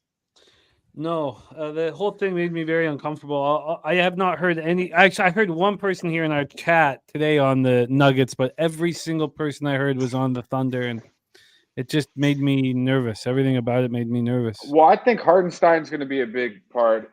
Yeah, I'm with Dutch though. Agree. Hardenstein and Williams are both out, bro. Who the fuck are they having in their front court tonight? Chet Holmgren, Gordon Jokic? Like, I don't know if I'm on Jokers over points and assists because it's only 8.5, and I still don't think what's up with Murray. And also I got one more prop too. I'm on the other side here, but I definitely think Joker eats tonight. Oh, I'm on Shea Gilchrist assist over 6.5. I just think Shea, he got to be the guy right now, and this is why I'm questioning OKC right now. Size outside of without Hardenstein, but who's the PG? They're expecting Shea Alexander to be the point guard here. So he's an unselfish superstar. I do know that, but that's not his true position. But I'm sure he'll play the part. I expect him to get 8 to 9 assists easy. So over 6.5 assists as well. More of a prop game for me. But I like the Shea look. I'm leaving Denver. Yeah, I like that. What's that, my man? I like the Shea Jalen look. Williams. Oh, sorry. I like Jalen Williams over 18.5 points, minus 137 at Caesars. I was looking He's at going to his have to threes, play a Billy. lot bigger role in the offense this year with Giddy being off the floor. That's going to open up a lot of playmaking on, babe. opportunities for Jalen Williams. And then this is his third year. Looking at his preseason numbers, he averaged 14.5 points You per ain't got game in shit. only 16 minutes played. So I think Jalen Williams is going to have to play. He's going to have to play the whole entire game because they don't have any bigs in the front court tonight. Yeah, shout out to Yeah. Jalen Williams. The boy's gonna be they're gonna have to J-Dub. battle down low for sure. They got Yeah, I think Joker gets 15 rebounds easy too, but it's like it's juiced up there with the rebound. So I still think they run the offense through him. A couple of prop trends that stood out. Get his were, ass! What the fuck, Michael man? Porter Jr. over 2.5 3-pointers. Looking at his numbers versus the Thunder, he's gone over his 3-pointer line in 6 out of the 7 meetings head to head versus the OKC Thunder, and he's gone over his first quarter point prop line in 4 out of the last 5 meetings versus the Thunder. So Michael Porter Jr. if you're running a little same game parlay. I wouldn't have told you to watch that if I knew you was on the Vikings, bro. I didn't know you was on the Vikings. You hear that? The rest? You hear that, Wham? 3 and 3. Three third downs, and each time they got by a penalty. They got 3 third downs now on a penalty. Damn. Does that not tell you something? Yeah, but that's why I was confused on why the tickets were so cheap. I'm like, they trying to get Rams fans up in this damn game, bro. Like, you know what I mean? Like, I was kind of. Are you going to the game tomorrow night? Yeah, I'm gonna be at the Laker game tomorrow. Ooh, nice. We're gonna load up on them Lake Show. Let's talk about it. Listen, I like honestly, the Lakers tomorrow. I like the Lakers. I hate going to a to game say it. and having action. I had De'Aaron Fox one time when they was going up against the Lakers. That was the best bet that I did, was bet against my team when I was there, because I don't know, bro. But the last time I was at a Suns Laker game, it was in the playoffs, and it was when we was getting smoked by the Suns, and I think it was the game where LeBron ran out the damn stadium almost and shit. So, yeah, I don't know, bro. I don't know. That's gonna be Yo, tell me that shit last night wasn't Can we get a fugazi though in Clippers. Some That rookie shit was so prop. fugazi though. What you talking about? The Clippers game. Oh man, that was Vegas. talk about that. Man, That was my boy go James ahead. Harden turned into Paul Crew. That's the new nickname for when you point shaving. If you ever seen The Longest Yard, Adam Sandler was Paul Crew in that was Paul Crew. James Harden He was missed definitely point shaving the fuck out of that kid. missed that free This throw. shit and is so didn't even disgusting. attempt the pass. Didn't even attempt to catch that ball. So that was the nastiest acting job I ever seen, bro. That shit should have been Yeah, over early though. Like they put him away in the second quarter. It should have been a wrap. Damn, Minnesota's Bobby, is you're on giving up mute. 6-7. That's offensive holding. That's offensive you, holding dude. right there. You're good, bro. I mean, hearing Wham Bang talk about fucking Paul Crew again, this really is Medicaid Monday again. I love Paul Crew. I'll be That right back. wasn't I'm gonna grab a hate. I drink. mean, I don't know why.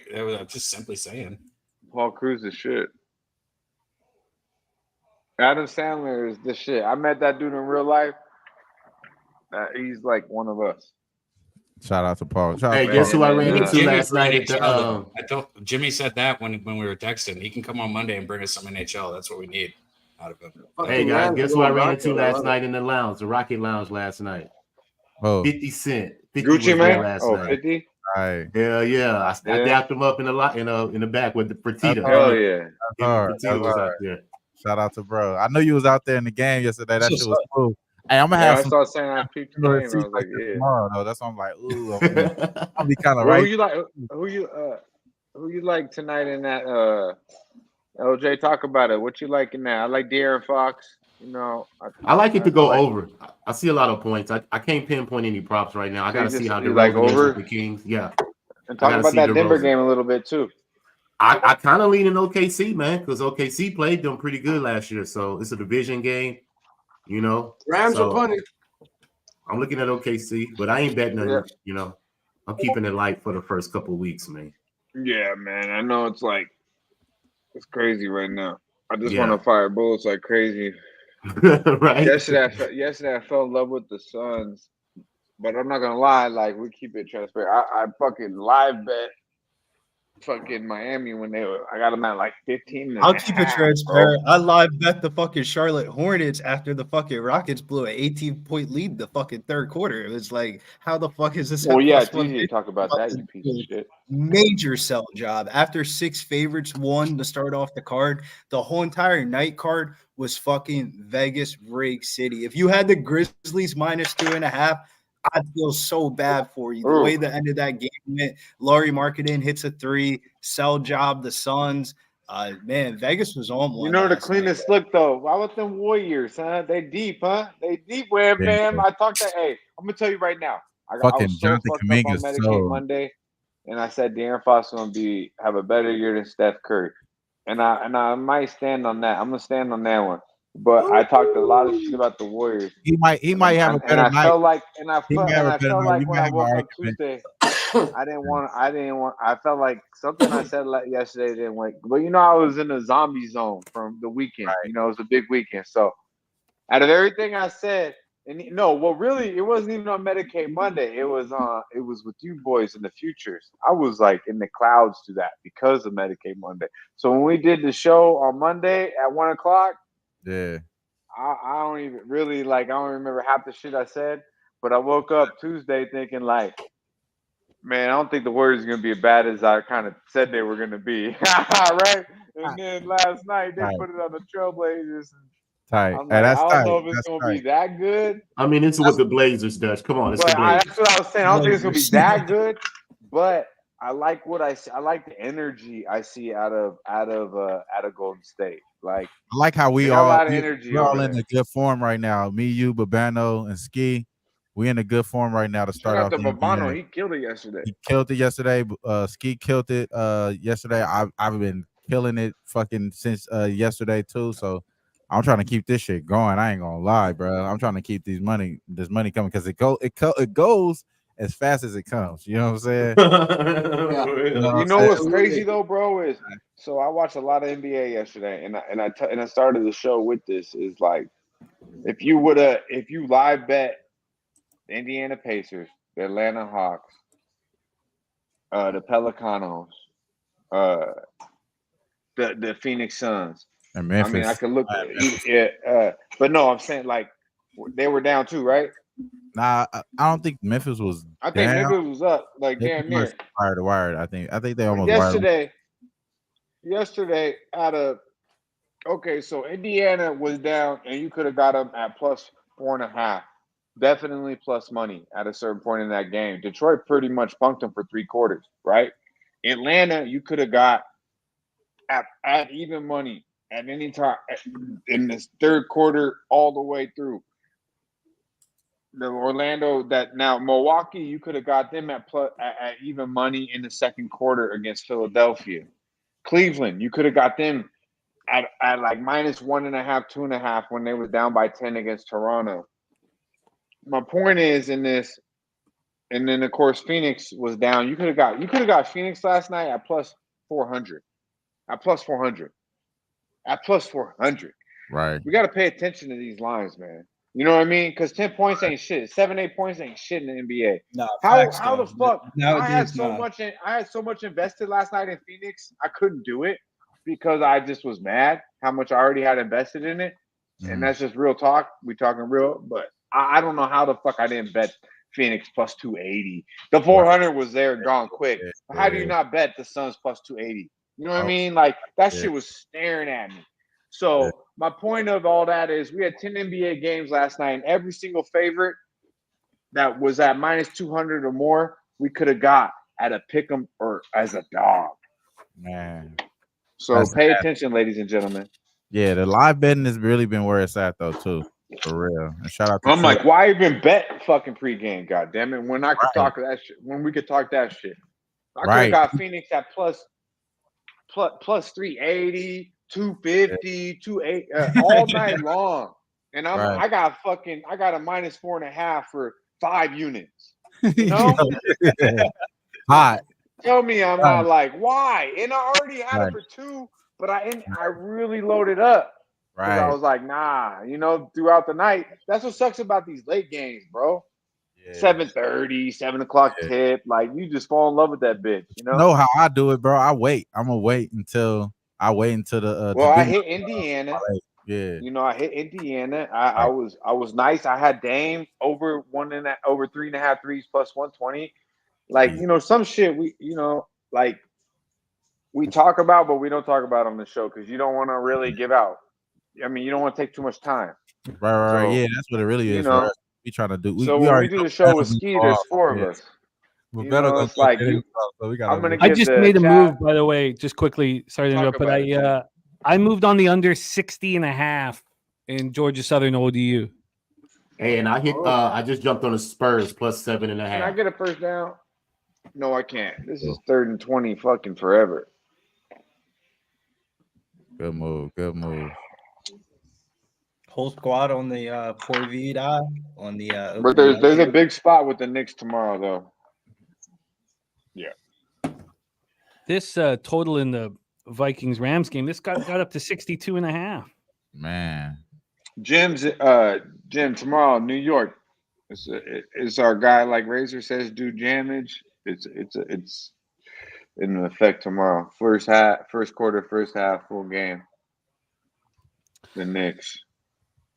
I like that. We're gonna talk about it tomorrow, but that line will probably move. So that line's definitely right now. That line sticks I'm out. telling you right now, the Knicks will win that game by 15. Yeah, and there's one other. Go ahead, my fault. And there's one other spot. Yeah, I kind of like this one. This one's stinky though. This one's like I don't even want to talk about it. Stinky. It's Portland. It's Portland at the crib. I like the under in Charlotte and Atlanta. Charlotte is a different basketball team this year. I'm telling you right now, we're gonna win a lot of money on the Knicks tomorrow, and I'll fuck around and put half of that money I win on the Lakers because they're gonna beat the Suns too. Because the Suns are fugazi, man. They don't know what the fuck they're doing. We thought Booty Holzer was gonna change some shit. I had to realize real quick. They wouldn't have had Booty Holzer. The coach is so much. The coach means so much. It means so much, bro. I need the regular what y'all say, man. The dog coach means so much. You don't gotta coach. It's the same goddamn thing. I need a Dalton Connect 3 prop, man. Just That's let me get Frank Vogel with a fucking beard over there. It's crazy. They had Dalton Connect's 3-point prop win at plus 125 on opening night. I didn't see that. You know what's the best bet in the world? Was under fucking 1.5 for that little motherfucker. Who's the little motherfucker? 1.5? Who has a 1.5 fucking prop? Oh, did you see the whole FaZe Clan situation at the game? Oh no, I didn't see it. You talking about the Bronny shit? Who has the over 1.5 point prop? So the big thing in your the streaming world right now is that Twitch has really locked down on talking about gambling. So all the sports bettors and streamers and stuff like that are going over to 1.5 points. And somebody got banned. Long story short, they all showed up at the Lakers game in the Bronny jerseys because Bronny used to be part of the FaZe Clan, but LeBron made him drop that shit when he decided he wanted to do the NBA thing. So it was pretty controversial on TNT. TNT was trying their hardest not to show them. Trying their hardest not to. Did anybody take advantage of the over 1.5 with Bronny though? Like that shit was plus 140 at one point. That's crazy. Ooh. I know, Brent. When we didn't even talk, man. Like I didn't. Even they got a point prop out for Bronny. They got a point prop. No, they had it. They had a game night, and I didn't even see it. My boy sent it to me. I'm like, it's not available at the book. I had like juiced up account, and I go to the other one, and I had went from like crazy amount. So I'm like, I just should have bet it though. I'll take the under. That it was over one. It was 1.5. I'll take the under. And it got crazy bet. Once JJ Redick said he was gonna play. Yeah. It got bet from 174 all the way down to like minus to like plus 140 some shit. It was Well, crazy, they bro. I was lost. like, yeah, and I was like, I told my boy, he's like, oh, I would put 5 units on this. I go, I tell you, I'll bet you $100 right now. This motherfucker does not score a bucket. and he's like, you know, he ain't he's like, oh no, you know what he says? He's like, you're hating, bro. That's what he said. You're hating, bro. I was like, what the fuck? Like, I'm keeping it a buck, bro. This is all the show. He's getting his run and he's getting out the fucking game. I was don't wrong even about know. the size, Did but I was Bronny score any absolutely points? correct on that. No, he didn't score, Nuke. He hit one. Oh, He okay. put up one shot. He got two He put up shots. one shot. LBJ One put him on the fucking laid him up for a nice 3. And I'll tell you right now, it looked good. No, Yeah, but it looked good. it was a little hit back rim, but it looked nice. I Go to seen the him G make that League, and I'm shot. not hating. I'm I not seen him hating. make I'm just that shot. keeping it a buck. This Yeah. motherfucker ain't scoring. It's all for show. And then Right. what JJ say the next night? Oh, That's he's going to the G League. That's Okay. what he said. Oh yeah, Yeah, he's in the G League. He's in the G League, bro. It was all like I didn't want to see, they pretty bro. much like I I did don't not know. buy why it. he's in the- But the reason, my bad, Wham, I'll let you go. But then they were pretty much like, let's get this out the way, so people aren't like, when is he gonna play? Win. Okay, motherfuckers. JJ said we're gonna give it to you opening night. Now leave me the fuck alone. Kind of that G. sound like a gimmick. Kind of G. That is kind of smooth. That is smooth, and I agree. I agree with the move. I did not buy a ticket to see Bronny. You know, so, yeah. So I'm glad he won't be there. That shit's crazy. That's funny. He said it. He's going to the G League now. Shout out to Yeah, Dalton. he's in the G League, bro. Yesterday, that shit came out yesterday. That's funny. He had no business being in there. I agree. But Kate, once you know Griffey Jr. and Griffey Sr. in attendance, I should have known though, man. But usually, like even AD said it. He goes, "This is the first time we won on one of LeBron's special nights." You know, like they ain't never win on his nights. Whenever LeBron celebrates something, they lose. There's big money. They even involved. lose on Kobe night, motherfucker. They sure did lose on Kobe night. That shit was nasty as fuck. Okay, They even lost on Kobe night. That shit is the truth. That hurt. I'm gonna talk my ass out of bed of him tomorrow. God damn That it. hurt. I low-key don't want to put on no money on him, but you kind of talking me into him. But I ain't gonna lie, I don't want to touch him no more. Maybe we just bet AD again tomorrow, huh?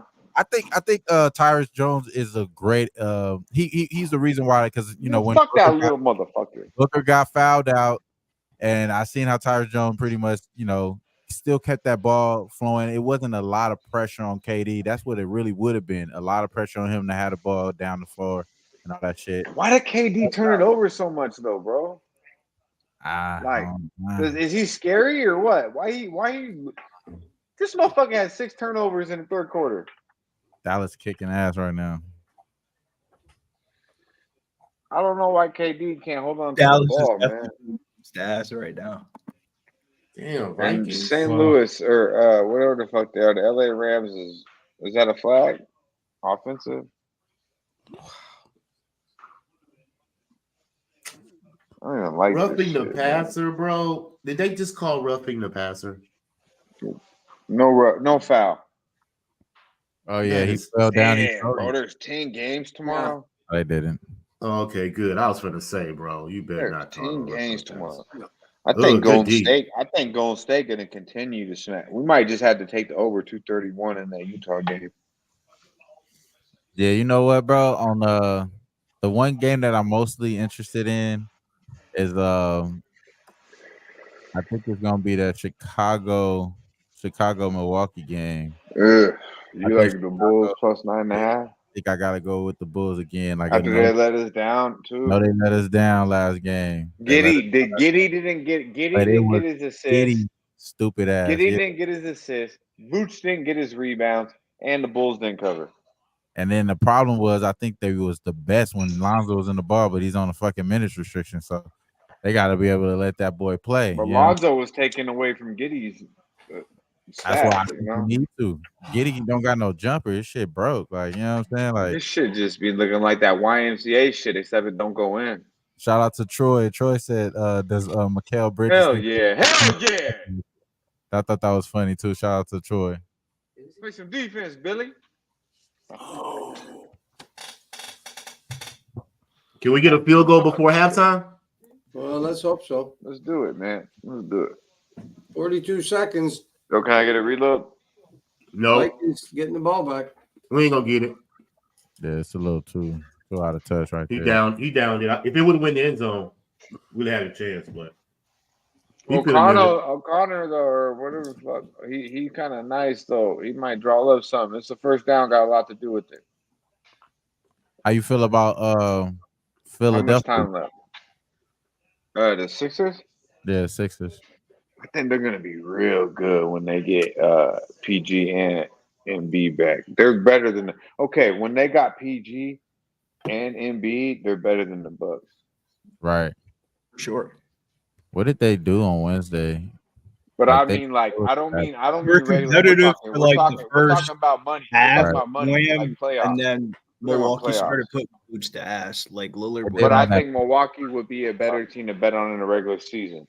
But because like they got chip on their shoulder right now. But They have Philly, money. they got some guys that are gonna do the scrappiness when it matters. And you Yeah, I add like how we got PG. Yubasele from France off the Olympic team. He looked really good on opening night in Philly. I mean, you got Frank KJ Wallace. Martin too, or right? You got fucking I mean, the other KJ cat, Martin the is other brother. kind of more of a, he won't really be starting once PG-13. No, I'm not talking about starting. I'm talking about like players Yeah, that but can that's play. his backup. Yeah, like that. You can have that dude coming off the bench. Like Andre Drummond was one of the most biggest Andre props, Drummond will be coming off the bench. and Like, he had 13 rebounds last game. So maybe how many he'll did he get finish back, with? 13? so maybe he'll get He had back to the 7 at the end of the first quarter, Wham. yeah. But no, yeah, he was doing it. I had I Jalen told you, Hurts. watch out. That shit was the Fed's prop right there. I already Talked knew it about was. that. I knew it was. I Yeah. knew. I told people at the show, I said, Andre Drummond rebound machine, 13.5 to 14.5. Nah, man, that shit ain't that easy. Hell no. Hell no. But the He had double 7 at the first And quarter, double bro. guess Billy, who- I was like, guess who oh had- shit, guess who had it is the that the easy. rebounds?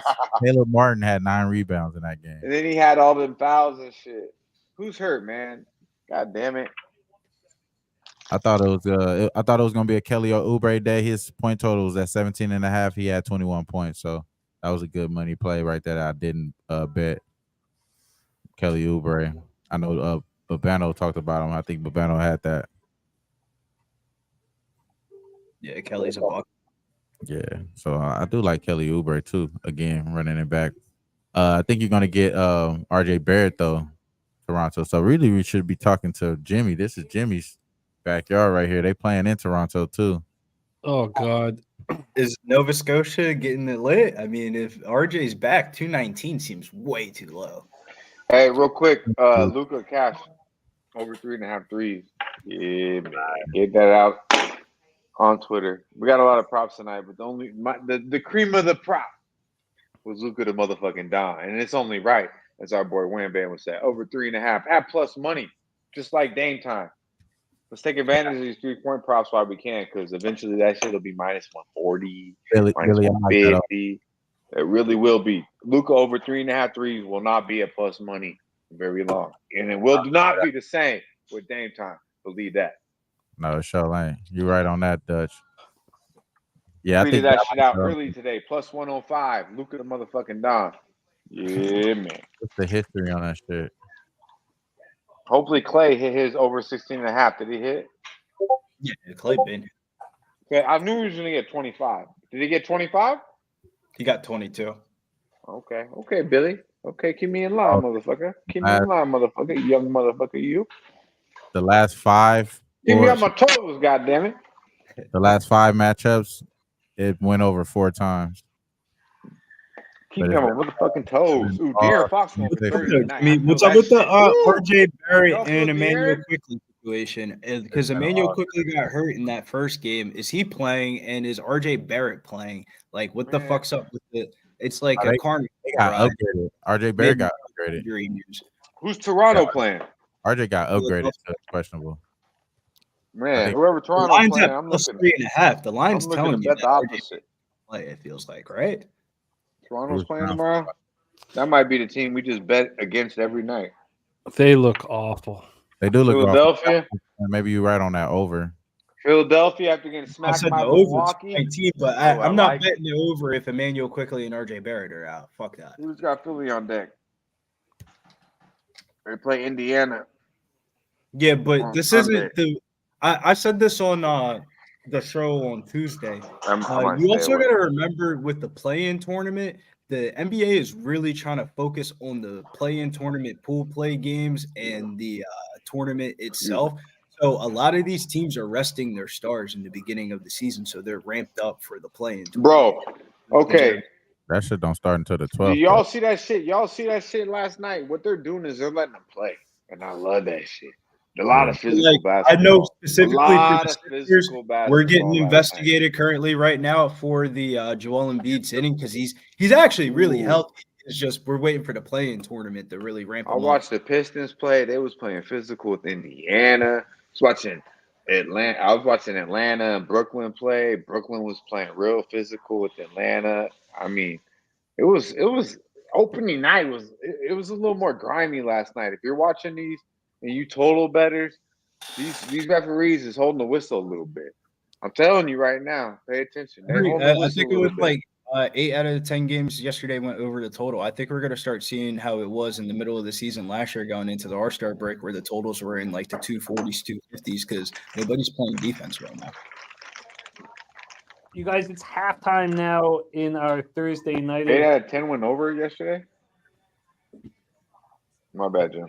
No worries, all good, man. But let's roll into Thursday night live action. But love the basketball talk, and we'll keep hammering it away. My guy Jim W. Putt in the house. We'll also want to go over the cappers who've been paid in full thus far.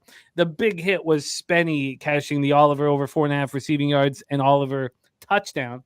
First Whoa, touchdown. Nuke went off too, man. He had the fucking Justin Jefferson one, the Cooper Cup one, the Vikings first quarter. Nuke came in and I don't know if Jefferson didn't score one, did he? I know Cup did, and I got the first quarter and I had Cup, but I don't know if Jefferson got me one. But I'm going betting them second half. I can tell you that.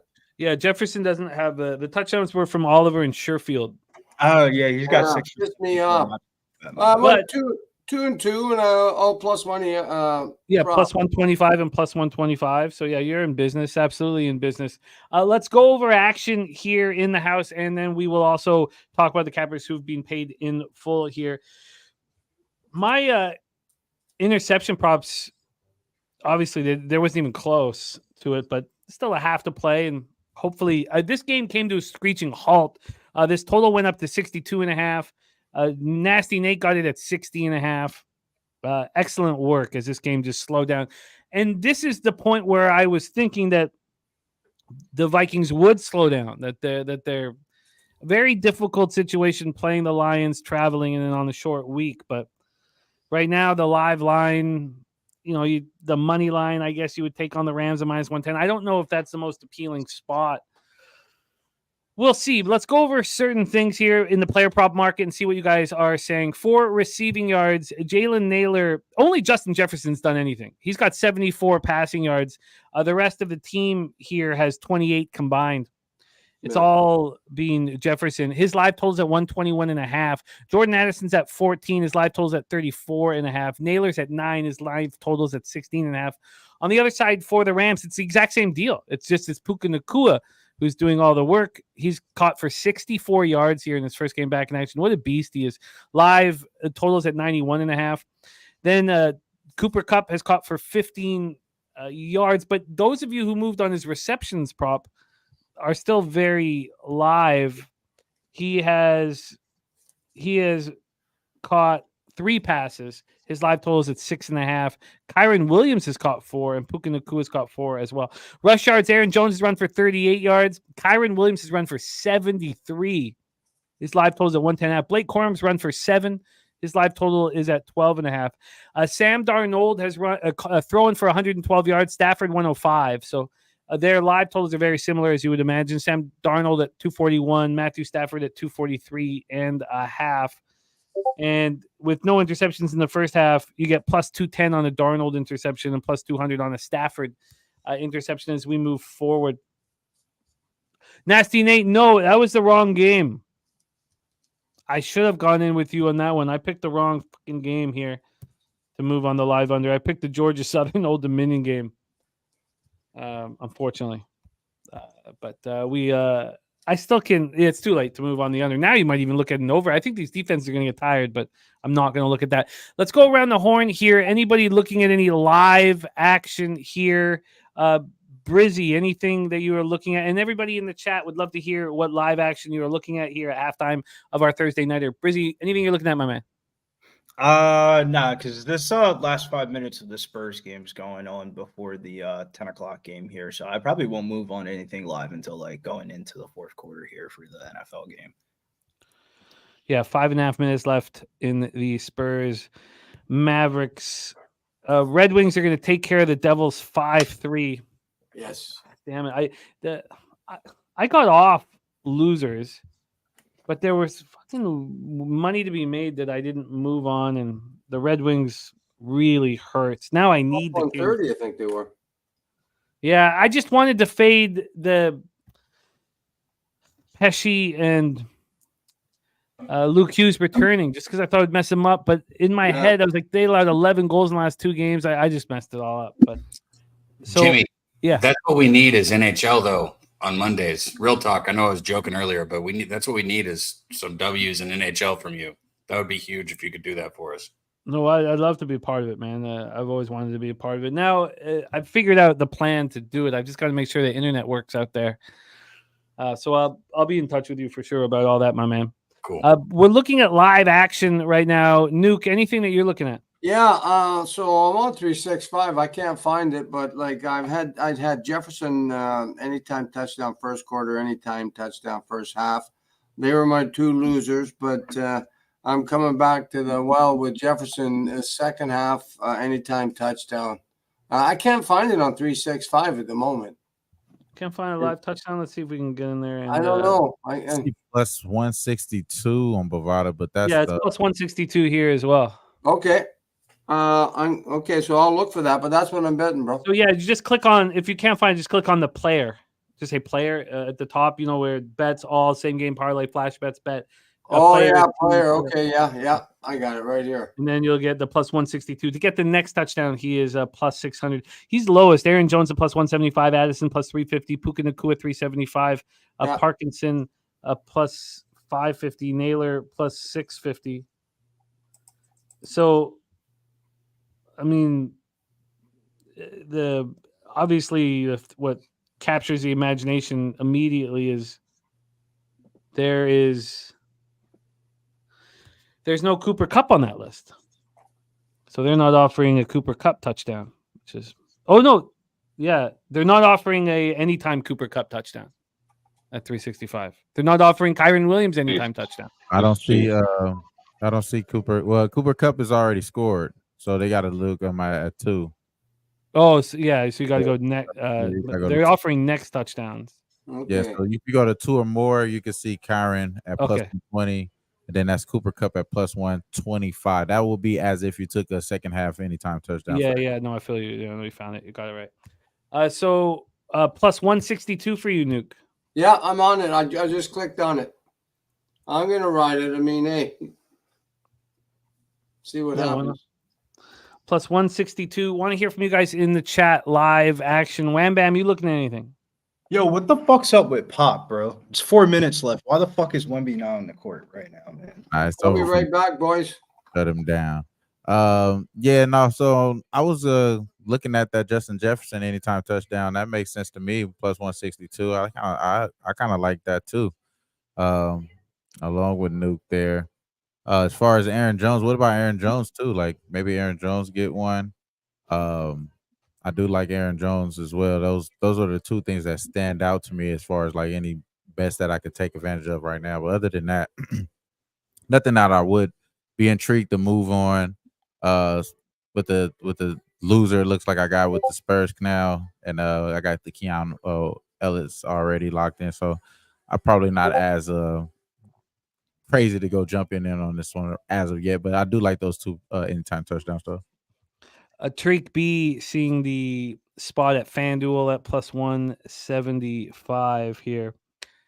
So looking at that on the board. Dabby Cab, anything you looking at live? No, I was looking at the line, just thinking about it though. Like, it's kind of telling that they're just, basically offering you a pick 'em at halftime when it was, what was it, 3 before kick, and it's a tie game right now. I mean, that's kind of crazy. So if you liked Minnesota pregame and didn't bet it, I mean, you obviously could definitely get a good number now. Who receives the ball in the second half? LA. Oh, okay. Minnesota went right down and took care of business here. Jim W. Putt asking for the information here on the Seattle Buffalo game. A lot of us have moved on Buffalo here in this one, and the line's wasn't really rolling with us here. But let's go over it for you, Jim, my man. We have the spread right now sitting at Will Hill at -3 or +3 at a pick'em. There has really been no movement. This has all been gone within 5 or 10 cents. The lowest it ever was a -120 and +100. So the very little movement back at the opener. And then on the total, in this one, we have it at 47. Again, at a pick'em at Will Hill. But this did move, opened at 48, got up to 48.5. The 48 was the look ahead. So it was a 49 when it opened on Sunday night. And then it moved to 48.5, 48, 47.5, 47. So the only thing this total has done is gone down in the Bills game. Then let's get over here. We have the cash flow in the Bills spot. We have here 67% of the tickets, 74% of the cash is on the Buffalo Bills. Again, that line not moving. 79% of the tickets and 91% of cash on the over. And we're only talking about 13,500 tickets, but this line dropping 2 points is got to be somewhat appealing here. So that is your action, Jim, my man. Anybody else looking at any live action here, or are we looking at other sports?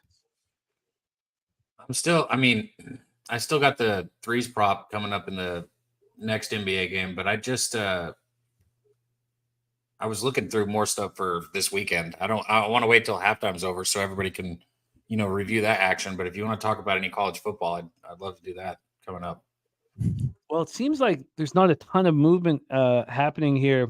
We had the Nuke Worker give us the Cup anytime touchdown at +162. We had Strategic Investments give us Nakua anytime touchdown at +380. So, not a ton of action here. Let me just add that to our live action. Comes out the half and scores, so we can. If we see a 62.5 again for the total, I'm definitely about to bet the under. I don't. Yeah, I'd be surprised to see that coming. It was, it's funny. I moved on the under on the wrong game, but Nasty Nate thought I was talking about this one and moved on it. So at least somebody got paid, even if it didn't help. Let's talk about action here. We have the Cup anytime touchdown cashing and Kyron Williams anytime touchdown cashing for Lucky Power. Jefferson over 80 receiving yards in business. And wow, so that also means that Lucky Power cash Stafford and Darnold for one first half passing touchdown. That was excellent work. That was beautiful. Nice. Then a bunch of people tailing the New Quicker first quarter spot. We have a big show picks with Jefferson over 6.5 receptions, which looks really good. Needs the Cooper Cup receptions to come in and take care of business. What else do we have here? Not a ton. A lot of people, we had a mixed bag with the unders. Jesse Nunez on the over, Action Jackson on the over. They must have been very comfortable with that at one point, but that went away.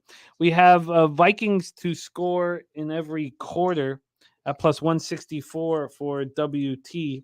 So that, the 0 points a second. Only 7 points were scored in that second quarter. What an opportunity it was to move on the under. So Hugh Janus has Rams big +3 and the money line in play. Darryl Lyles, Jefferson over 5.5 receptions, and Cooper over 6.5 receptions are big spots for him, and he needs passing yards. But there is a lot up for grabs still at this point.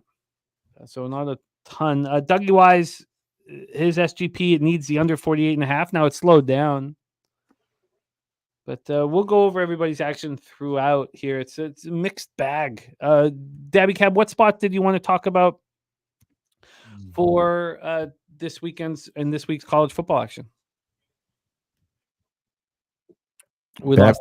I looked up too, and he was gone. I was like, "Damn, where you went?" He's bounced. He'll be back.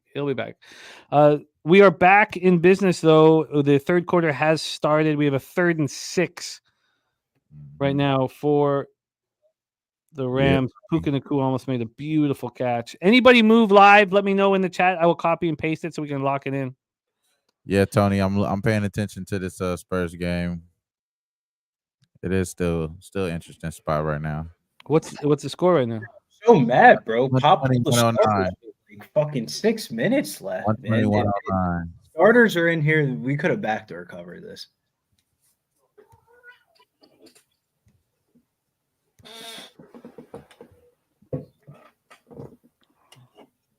$121-09. They just missed the shot, rebound. Just hold on to the ball. Y'all don't have to do anything right now.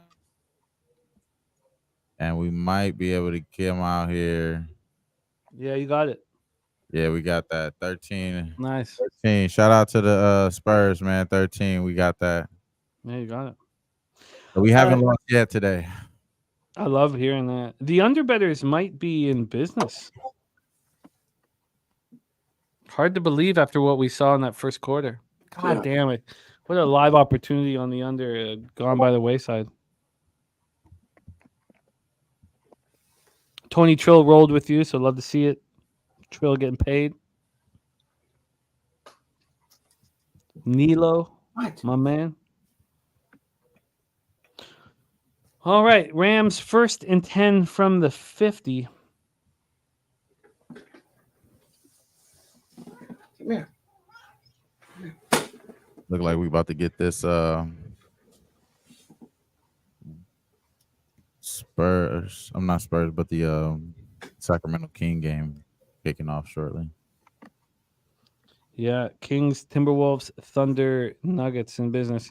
You know, I got cold feet on the Spurs, and I'm, thankful I did.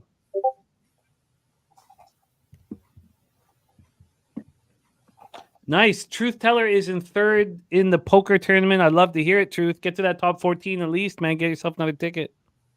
Great job.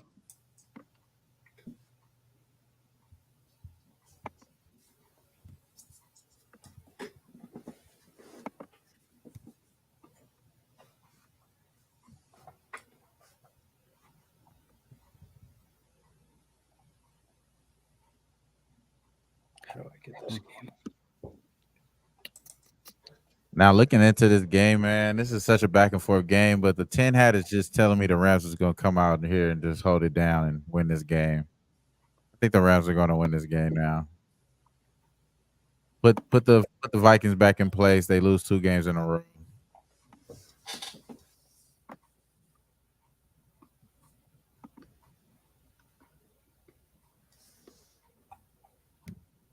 I agree, Tony Trill. That's why I didn't play anything. Oh, interception. We got our first interception. Okay. Sam, That's one. as I'm saying that, he throws a pick. That's one. Let's go. All right. Let's see what they're offering me all of a sudden. I like that. I like that. Oh, they haven't counted it yet. Yeah, he got it in there. That's an interception. Ooh, now can I get a Darnold interception? That'd be a nice score. That would be nice. Yeah. Yeah, let's keep winning, man. You're winning. I'm not. No, that's all right. We're going to be winning now. You know what I'm saying? It's all about keeping that foot on the gas. No, I feel you. There's still time for that. I could turn this around. We'd start by getting a Sam Darnold interception. So, And then the Rams cover for you. take you I didn't over? move on the Rams. I thought your dad had. Oh yeah, he put in 200. But you didn't put that bet in. No, I didn't put it No, in. no. It's 66% of a unit. I would like it, but I'd rather Hey. be cashing on my own volition here. I agree. So I need. So Jimmy, Yeah. when do you put his bet in? Do you ever put it in? Well, that was asked by the chat like 2 weeks ago, and this is the craziest part of it all. No, LJ. The craziest part of it is that we've never been on the same bet. Okay, I got you. Okay. Never once. It's I got all you. he's always on the most public side every time. So we're talking years and fucking years. So you could just hedge. If I wanted to. Yeah. But I mean, it's just we've never been on the same side. So I mean, Is it cool, time though. for Justin Jefferson at anytime touchdown? It's time. Yes, it is. 'Cause I need it. I got him. I got him. Second half. I'm Anytime touchdown. locking that in with you guys. Plus 162. Yep. That's good money. Hold on. Let me see if I can get it in. Let me get some of that. Little momentum won't hurt nobody. Sam Darnold interception away from. Oh, I hope you get it, Jimmy. No, you're gonna get it, bro. It'd be nice. Let's see what they're offering me though. I always thought that if that happened very early in a game, like an early pick, you might just cash out immediately and not worry about it. It was just $100 bet at plus 250. They're only offering me 93.34. Obviously, I'm not going to take it. Well, you still got a whole half to go though. That actually still means that it's there. It's a favorite for him to throw a pick. That means it's still a favorite, like in the system, I believe, because they're pretty much offering you your money back. You know what I mean? Yeah. Nasty Nate bet them both separate and parlayed them. We are on our way. Oh yeah. Oh yeah. Let's win right now. Let me close my door real quick.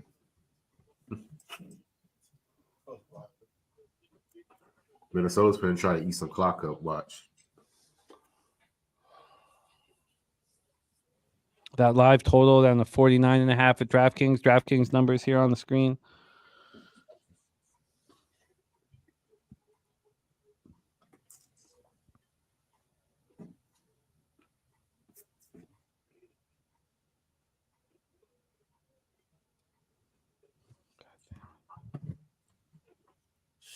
Oh shit. Oh, they're going to call a block on him. Run, baby. First down.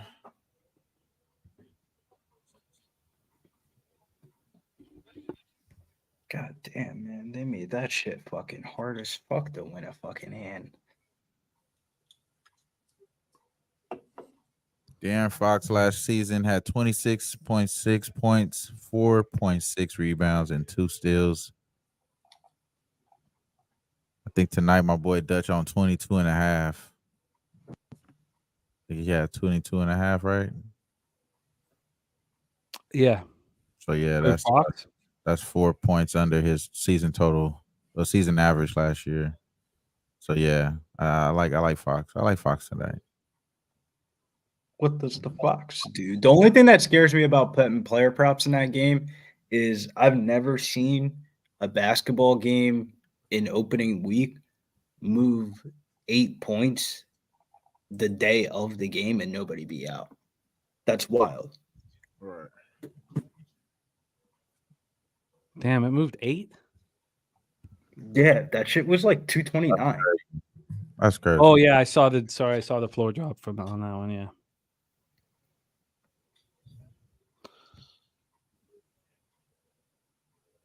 And it's not on national television, so like I don't know, man. Maybe that game is just the jank basketball game that you don't want to have a bet in tonight. That's funny. No, that's the truth. Sometimes it's just oh man, like that what was it, the Memphis Utah game last night? That was like, if you better spread in that game, you got janked like every which way. Like all the people that bet Utah, they definitely took money line. They didn't take spread. Utah doesn't cover the spread, and Memphis doesn't cover the money line. Like, but it goes like 30 points over the total. Yeah, that was crazy, dude. I Yeah, really man. want to put the over in this OKC Denver game because who the fuck is guard Jokic in this game? Like Chet did not do good against guarding Jokic last year. I get it, Jokic comes out slow and all that, but like I don't know. It feels like there could be a lot of points scored in that game. And this game coming up right now, right? Yeah, the total's been moving all day. The total opened up at 224. It's at 228.5. We got a split so far. The Boston-Washington game went under. Depending on what you got on the San Antonio-Dallas game, because that total was really 229, and then it just kept on creeping down because it opened up at 233.5, and it just went down, down, and down. I'm about to take a move, and about to take the over in this game. Fuck it, why not? God, he's wide open. Yeah. Yeah, he sure was. I don't need Darnold to make a mistake here. Let me look at this market one last time. This market makes sense to bet the over here. 228.5 on FanDuel's the best line. It's going up to 229.5. Oh man, that was almost a touchdown. Jesus. Fuck. Was that Jefferson? Yes, it was. Number 18. Goddamn. You just Gets needed to the one 2-yard fucking line. move, one juke move, and fucking you in the end zone. He was bobbling the ball. That's why though. Yeah. Let's tackle his ass. Now they're going to rush it in. No. Okay, good. Maybe they'll go to Tackle Jefferson. his ass, yeah. How is that a Second down. catch? Second down. Listen, if they don't give it to Jefferson, That's why they rushed, Jimmy. They Yeah. rushed to the line and hiked it so they could review it. if they don't give it to Jefferson, I hope you get that interception, bro. Because that wasn't a catch. No, I don't think it was either. It wasn't. He was on that guy's foot out of bounds. No, I'm That watching, wasn't a I'm catch. watching the replay on 365. Yes, Shout out to the Vikings, though. Get up there. ran Hike the that ball. They ran that play hella fast. For real. Now it's his turn to get the touchdown right here. Jefferson. That might have been. No, they're running again. Yeah, they ran the ball. I told you they're going to try to eat some clock up. Well, it's third down. They got to throw now, so maybe. Like I said, They got the ball at 11 minutes in give the it to third quarter. Jefferson. I hope it's a pick. Yeah, I hear you. I'm with you. Wow. If it doesn't go to his way, I hope it's a pick, bro. Learn your fucking lesson. Pass it to your Well, best. they're not running now, I don't think. It's got to be a throw to somebody. So, Oh, I think you're live with the Jefferson prop here. He is in motion. Goes to the slot. And he's looked like should have been a flag, but he was like doing a cartwheel or some shit. I don't know what that was. no, it's going to be a field goal. Yeah. They Wow. target him though. Okay, well, I've still got a half, but anyway. Or near a half.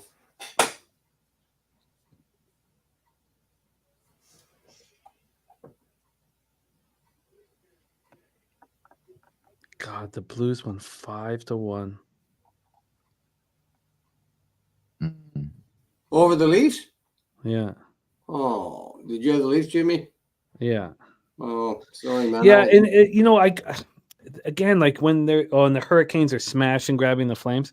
When there's the injury to the star player, and Wall playing his first game, it didn't correlate perfectly. I mean, the Leafs coming off a horrible game and Berube going up against Berube going up against his old team all worked, but. So Leafs have gave up 11 goals in 2 games after I read all that bullshit about how Berube's, installing a defensive thing and 11 goals in 2 games. Yeah, I'm a Leaf hater, so what can I say? Well, you got a lot to hate on right now. All right, Truth Teller needing 1 field goal and 1 Jefferson touchdown for an SGP. We got a lot of cappers that all they need is a Jefferson touchdown. Yeah, we're only midway through the second quarter, or third quarter, so. Dougie Wise says our under is live. Yes, very live.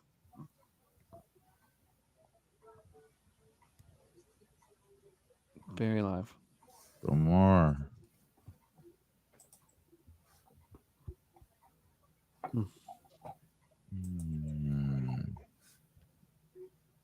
Not been Such good. a- It's such a small, it's such a big night of like action for it to be kind of quiet. I would say it's not nothing like too extravagant going on. Like That's nothing. why I said I really like the over in this OKC Denver game. This is the action that we're Probably looking his for. action game. Yeah, it's probably his action game. I was thinking it was gonna be this Thursday night football game though.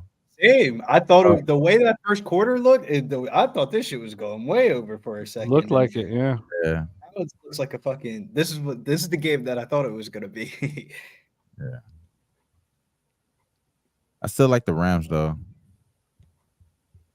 I still like the Rams. It's just now that the Rams it's their turn to score. Does Puka Nakua score?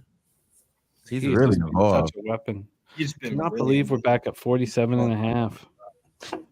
Guillermo Zertucci in the house says tomorrow will be popping. Do you know we went so G tied with Sharpie for the championship in the Cappers contest last year. G's winning it this year. We went over combined numbers against the spread. Guillermo Zertucci in this year and last year in the Cappers contest is 77 and 44. Damn. That's fucking nuts, bro. God damn, seriously? I mean, with He's it, a horse racing guy. Get the fuck out of here. He's somebody. He's awesome. Hustler. he's got to go into the. Hey, that's a Man. professional Millions. living right there. That's a Hall of Fame move right there. 77 and 44. Damn. I like So- Puka touchdown, yo, too. Plus 500. Oh, sorry. He is so that means Guillermo Zertucci in the Cappers contest, picking 5 games a week on the spread, is hitting at 63.6%. Golly. Guillermo, That's crazy. man, between you and Razor, man, you guys are just ridiculous, bro. Like that 60. It is crazy. And Spenny says, "Why isn't he on NFL Pub Hub? He's on this Sunday. He was Yeah, going to be on last Sunday, but it's his pops' birthday." Remember the best bet era? And everyone had a best bet. I Whatever hated happened to that. Whatever happened to that I era? hated that shit. It was like, damn, every time I put this shit as his best bet, I know this shit was about to fucking lose and the rest of them were about to hit. What the fuck?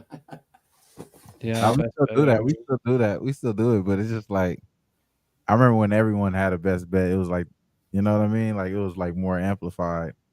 It was Or- so or amplified. It was like- like, I gotta make sure I catch the best or you bet. could say max play era. Nah, max play error is still in play right now. I mean, you always see that shit on Twitter every time you go on Twitter.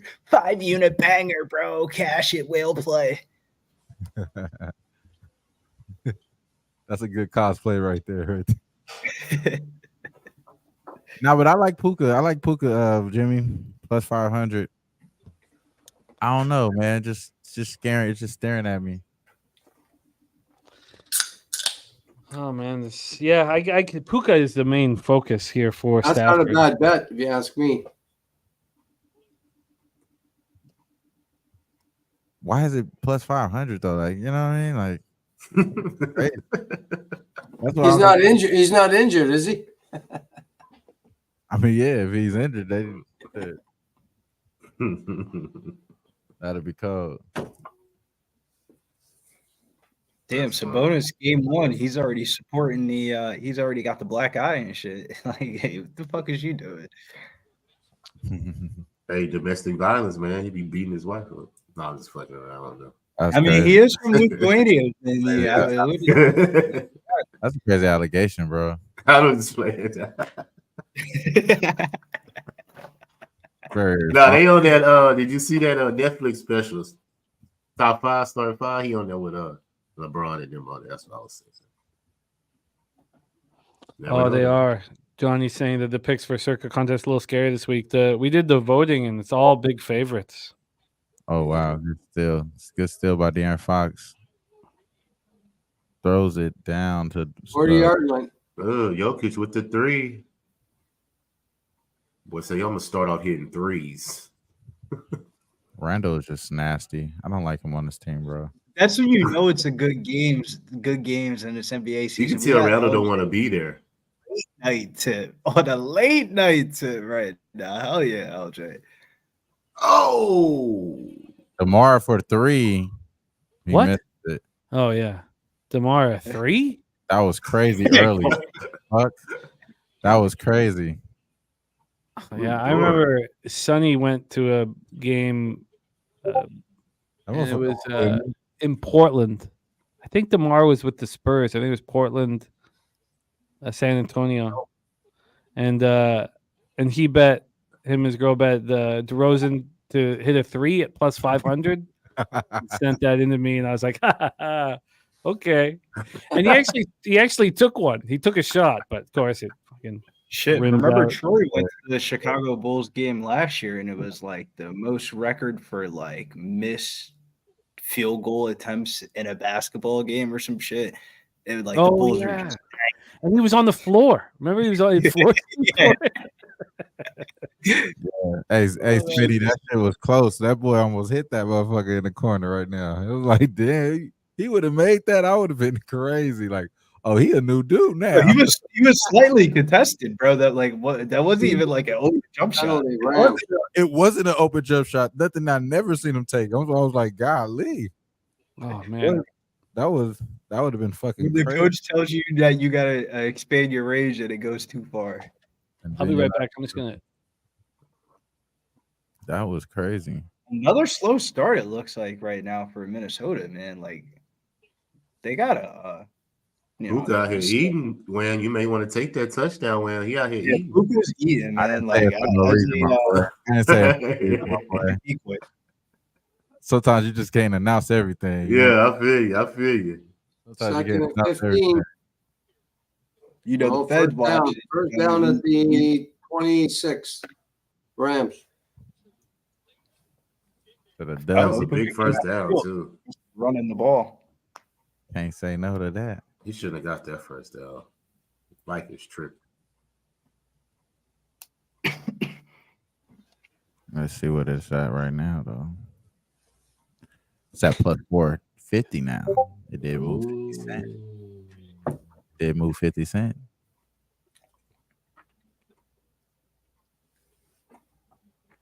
Good lay. Christian Braun in the starting lineup. The Denver with the big gamble on the young second-year guys of Julian Swalder coming off the bench, Christian Braun. They didn't bring back KCP. Hunter Tyson. They got some good, I would say some good seniors out the draft. PJ Hall from Clemson. From Touchdown Rams. Yeah. Puka? No, Robinson. Robertson. Oh, Marcus Robinson's on one tonight, man. Fuck. It's all these random ass player props that have been scoring. It's like any random player prop. Like for real, like nobody would ever took. Oliver and Robinson now. Down.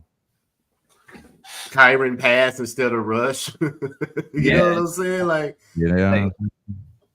I should have moved. That's the one thing I don't like about FanDuel. You know, it's a blessing that they give you all the boost in the world. You know, when you sign into your book every day, you get about like 3 to 4 boosts. But it's just like, damn, I really didn't even want to bet this football game. That hit me with a 40% profit boost. I mean, all right, not that little something. They had some crazy boosts yesterday for the NBA. 50% profit boost on a double parlay, any 2 legs you want. really? On a 10-game NBA basketball slate, bro. That's crazy. Like, Well, Sagoon definitely would have been on one of those parlays, buddy, because he smashed his shit, yo. I did some dumb shit. I ended up sweating. I had Andre Drummond double-double and Nikolai Vucevic double-double. Drummond had like 2 points at halftime. He ended up getting it. And Vucevic had 2 rebounds at halftime and ended up finishing the game with Wow. 12 in the That's second half. tight. So it was like both of them were like sweats, but ended up cashing. But it made me start thinking, I need to really start looking into more just double parlays on like Yep. Sabonis double, Jokic double, and just call it a day. Yeah, I agree. For real. I can understand it. Jim W. Putt asking my Ooh. CFL action. It's not playoffs yet. We have one more week. Everything's going to shut down come playoff time. But man, there's just spots that are just glorious. And the last 2 weeks have been as good as any 2 weeks I've ever had in any sport in my life. 11-1, six double results at all cashed at plus lines. 6-0 on those double results. Just crazy. And this week is as easy as the other weeks. And I think I made one little mistake, but which is fine. I kind of caught up with it. But what a crazy run! Went 5-1 2 weeks ago. Went 6-0 last week. And huge, glorious spots. The first that where the lines haven't changed that much. I don't understand how they haven't changed. I'll break it all down tomorrow off the top of the show. But the Hamilton Tiger Cats are now favored at minus 120. How they opened at plus 2.5, and the line didn't move for days. I couldn't understand it. I got plus 115. Even minus 120 is crazy. I got the double result of plus 190. The Elks open up plus 2.5. The Red Blacks don't care about the Red Blacks are done. They're stuck in their spot. They have the playoffs in a week. They have nothing to gain from playing anybody. So Ticats will beat them because they have their quarterback going for most outstanding player. For the Elks, they care. They're at home. They care. New coaching staff since with Jarris Jackson, everybody. The Argos won't play anybody, and Cameron Dukes will be a quarterback. So that was plus 2.5. It's now minus 3. I got in on the money line at plus 115. It's now minus 150. Even that, like, how is that possible? The mistake I made, I was so fixated on those two spots that I didn't move on the Bombers at minus 3.5. It's minus 7. Yeah, 7. Jimmy, can you go over the confidence rating again for the CFL action? Like, you don't have to, you don't know if the feds are watching. You just put the confidence rating in. I'll understand the rest. Like, these spots are just disgusting. Like, they're so easy. It's just so no, easy. but don't give out the spread. Just team wise confidence rating. I don't want the spread to move crazy by tonight. Well, can you bet? You're in Jersey where you can bet with 365, right? I'm about to, I know exactly what you're talking about, and I'm about to go on ESPN bet 365, and 365 has the double results, and they're magic. So Tiger Cats double result in money line, Elks double result in money line, and then you have the stamp. So I had an argument with Bobano today about this Stamps Rough Rider spot. So the Bombers are playing the Alouettes. The double result for the Bombers minus 125. It's just a gift, and I bet extra on it because I'd missed the 3.5 or whatever. Because the other ones I have money line and double result. And then if the Bombers beat the Alouettes, which they're going to, the Alouettes have no reason to try, then the Rough Riders have a meaningless football game. And they'll pull everybody. So the Stampeders suck. Yeah, they haven't won on the road. Well, as soon as the Bombers beat the Alouettes, this line will become a pick'em. This reminds me of the Houston Roughneck spot in the fucking XFL last year. They didn't win they won one game but outside of week 1 up until like the other team wasn't playing, and they fucking smoked the other team by like 20 points. I love it. But these spots, like the last 2 weeks, it's not about being like capping it, being a great X's and O's cap or anything like that. It's you cap all year, the motivation. It's so easy. And all my life, I've known that the easiest spots ever in sports gambling come in the CFL. I've made full vacations to Vegas around CFL spots, 10 years ago, 12 years ago. This is as easy as sports gambling gets. The Tiger Cats, the Elks, and the Bombers. Like, if you just wanted to parlay all three of those on the money line, it's just so easy. I mean, it's just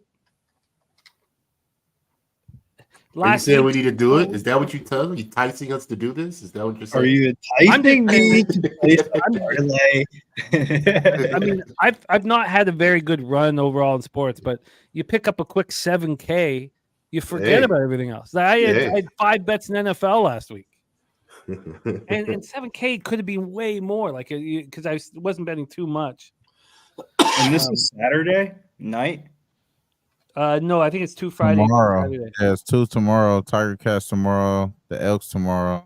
Oh, so we getting so this Yeah, is like you we got to getting tell me twice. He said a Come on, 3-team be real. was his plus 281. This is Yeah, good money, right? Tiger Cats, Elks, Bombers. Don't worry about it. Oh I'll god, put that's just like it's so easy. I'll put that in. I mean, it's just so easy. Like there's just like it's Yeah, just but so. let's not like- move the lines though, you know. It's so easy, man. It's I just too can't tell easy. you how easy it is. Like, look, last week, like I can't even begin to explain how easy this was. And I'll do it now because we're on the commercial break. Going to Hey, you ain't got to threaten me. last I'm week, signed into Bet365 right now. it's do it. It's just like it's the easiest capping you'll ever do in your whole life.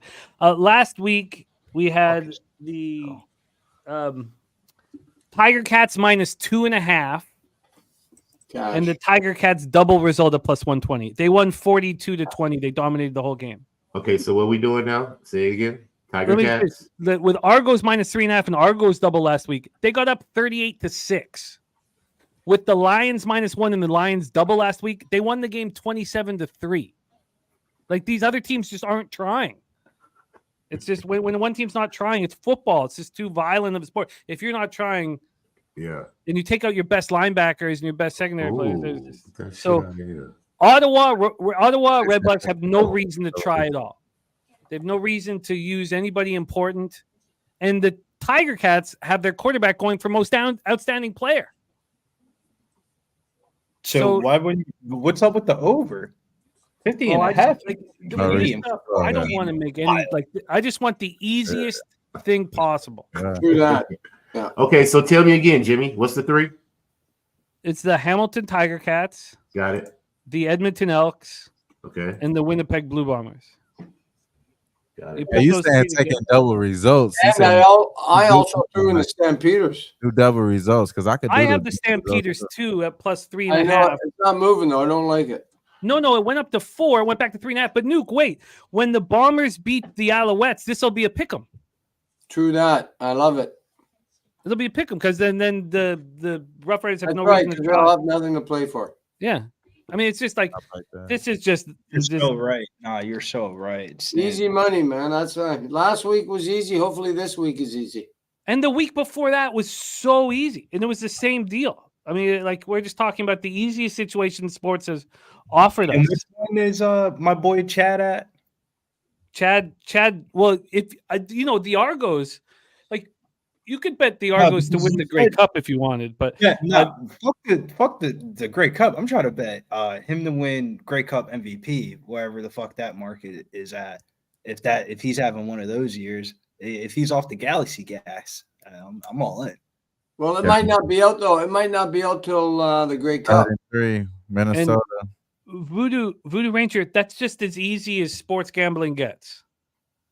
What you're talking about right now. You have the best team in the West that needs to win to have first seed playing against the football team that wrapped up number 1 overall seed 2 weeks ago.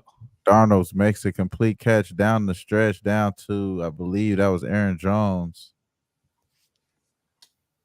Looked like it was almost out. Good catch. 3rd and 3. Good completion. Looked like it was out of bounds though. No, Yeah, Clark Cameron. But I would add the Bombers in there too, Clark, because that's the easiest one of the 3. Probably. Like yeah, so Bombers regulation double results is minus 125. Yeah. You got the Elks double results is plus 125.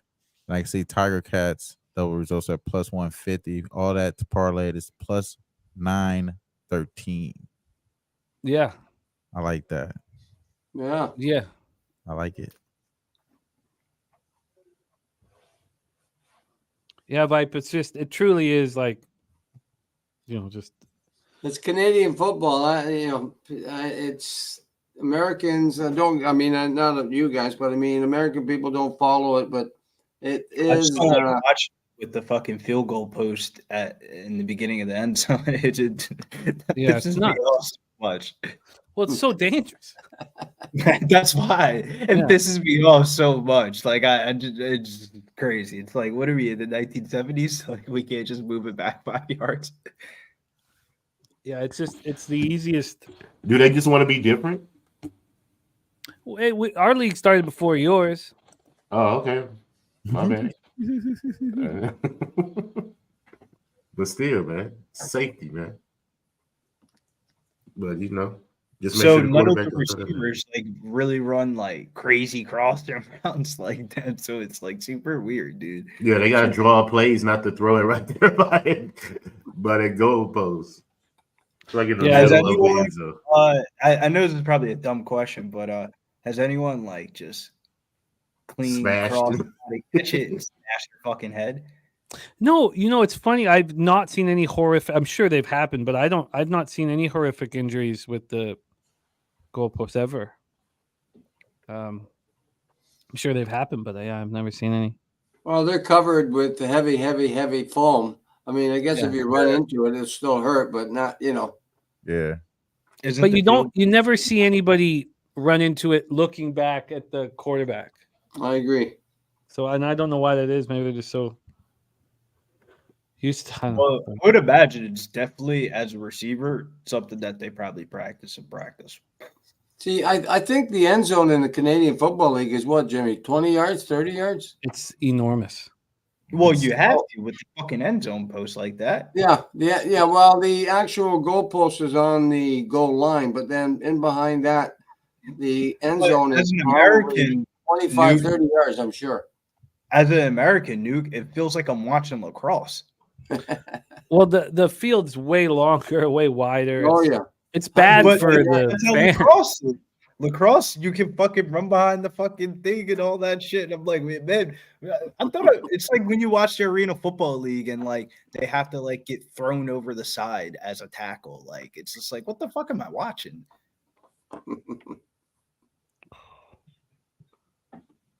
Yeah, Clark Edge, let's get it, man. It's the reason why it's when you're dealing with motivation, you're not dealing with X's and O's. Like if this is an X's and O's spot, let's say in the NFL, like week 9 and 10, I went 11-1. Well, week 11, I'd be like, oh, this can't keep up.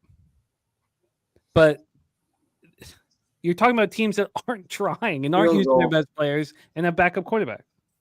Is that 2 for the Vikings field goal kicker? Yeah, 21-20. So he has 2? Well, yeah, I guess he has because okay. 20 points, yeah. He got cash that shit. all coming on the nice. all coming. So look, the road field goal kicker on Thursday Night Football is now 6-2 to the over 1.5 field goal. Just so y'all know that. Remember that. I gotta remember that, LJ. Write it down. Let me write that. Oh yeah. Road field goal kicker on TNF is, say that again. 6-2 to the over 1.5 field goals. 6 out of the last 8. Over 1.5 field That's goals. a great stat. Yeah, Nuke, I track everything, man. Like for real. So, I'm glad to hear you tell me this stuff, man. Hey, man, I love to share it, bro, because we all against the bookies, man. That's what we keep the information. Eric Judge one of recent. That was crazy. Of like him not getting the hit, and then the next John in the series. It's like snap. Like, oh, NBA is crazy. I'm telling you, watch. Yeah, once we get the data, it's still one thing that I would say is it's a lot of guessing right now. Of like you're really gambling on the NBA. Like we have no data. Like. Because the data from the preseason is subjective from team to team. Well, you got data, you just don't have current data. No, like what I would say is like, for example, a team like the Kings that went 0-5 during the preseason. What the fuck do you take away from their preseason? Like they basically didn't give a fuck about the preseason. Then like other team like the Nuggets, they spent half their beginning of their preseason in Abu Dhabi. Like, how much do I really take away from that? Like, you know what I'm saying? Like, versus like other teams like the Charlotte Hornets that they had a really good preseason and it translated over in the first game of the season. I feel like I should have picked that one up because the Rockets didn't look that good in preseason at all. Nah, I get what you're saying, bro.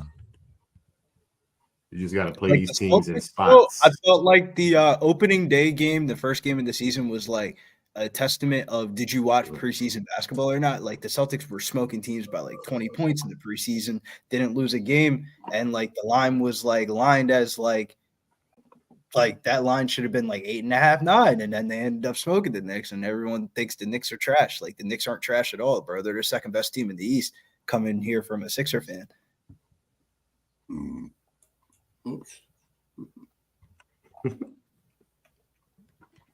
Number 2, who you think is going to get to the Eastern Conference Finals? It's probably going to be the Knicks and the Celtics, bro.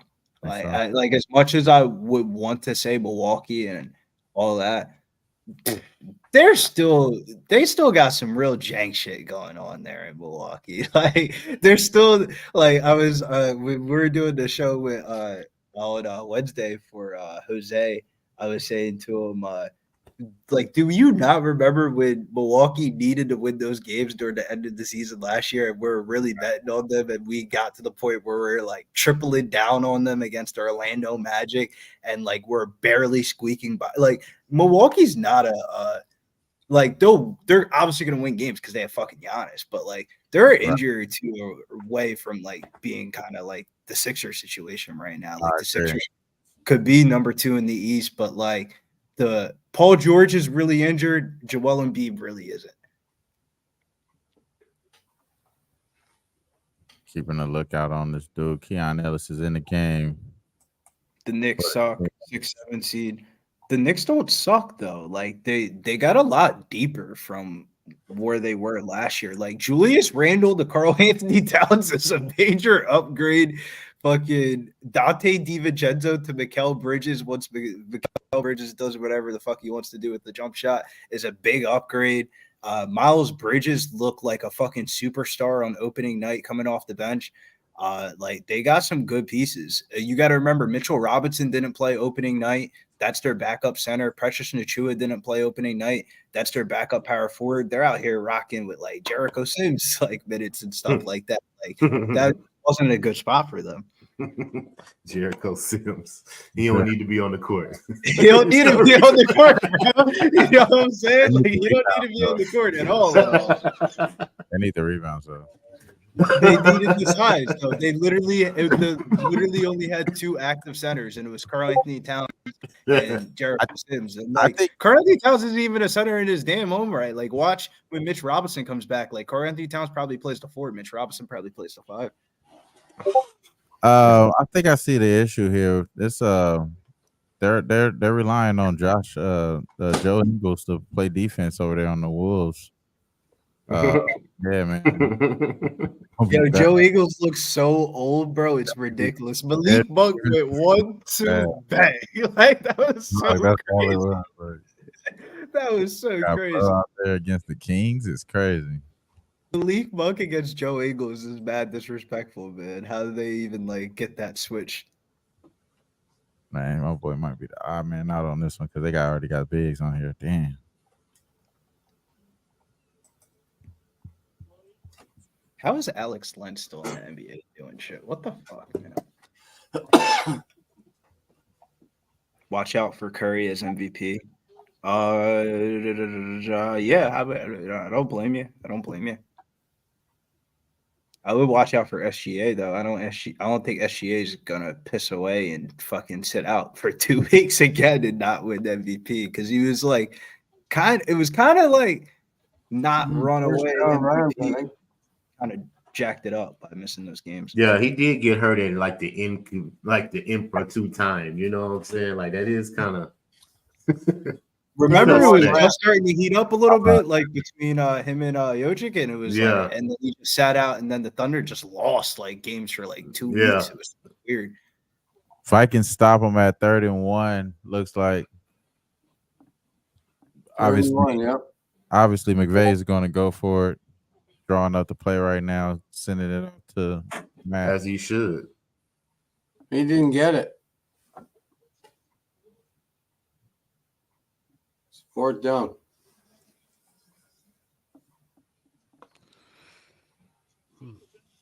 I wonder if they'll go for it.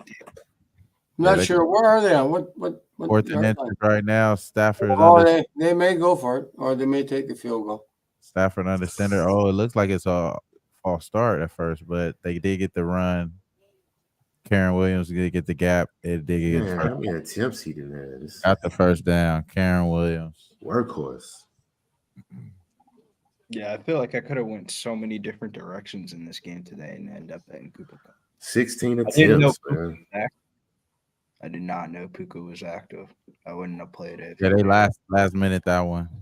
Yeah, I did not know that. I did not know that when I first It's got funny, Puka Nacua becoming active is the reason the Rams are going to win because Cooper Kupp, where's he been? He's done nothing. Oh, that's straight decoy because I didn't know.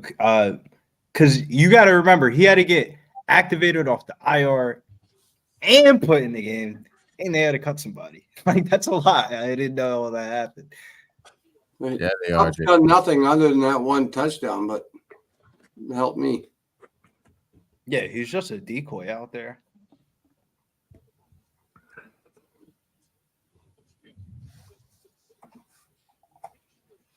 My boy Keon Ellis back in, and as he come back in, the boy looks like he's back at it. Julius Randle hits a 3, step back 3. Timeout. You a Julius Randle guy? No, I don't like Julius Randle this year. Oh, this Cooper Kupp.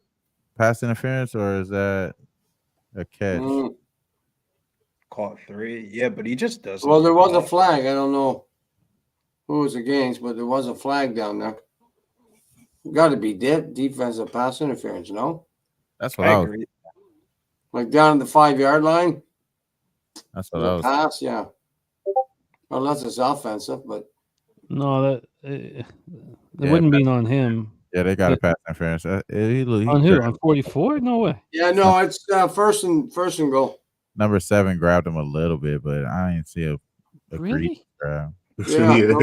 Yeah, he grabbed his arm, but it wasn't nothing to throw no flag, though, man. A little bit. It wasn't that much. It seemed like it's some shady stuff going on, bro. A couple calls already. Like, for real. Like, Yeah. I already know what's because up. look how Jimmy just said it twice. Really? I guess, but that isn't that a hold, not defensive pass Yeah, interference? exactly. Oh, yeah. Like, So it's not at the 5-yard line. It's at the 15. Okay, yeah. But people be thinking these NFL games be real. I'm like, bro, I don't know, man. Some of these calls late in the game just are like, what the fuck? Yeah. You know what? With legal gambling now, you never know, man. never know. You just never know. Shit, you're talking to a kid. Man, Jefferson out here blinding people. Like, Jefferson is blinding with the tape. East Coast with like gambling, bro. It's crazy. Like the Tim Donaghy shit that happened from the group of sports bettors and from Philadelphia. Oh, Kyron, man. That was a good run right there. Man, for real, bro. Like, that was a damn good run. He had 20 attempts, 19. Man.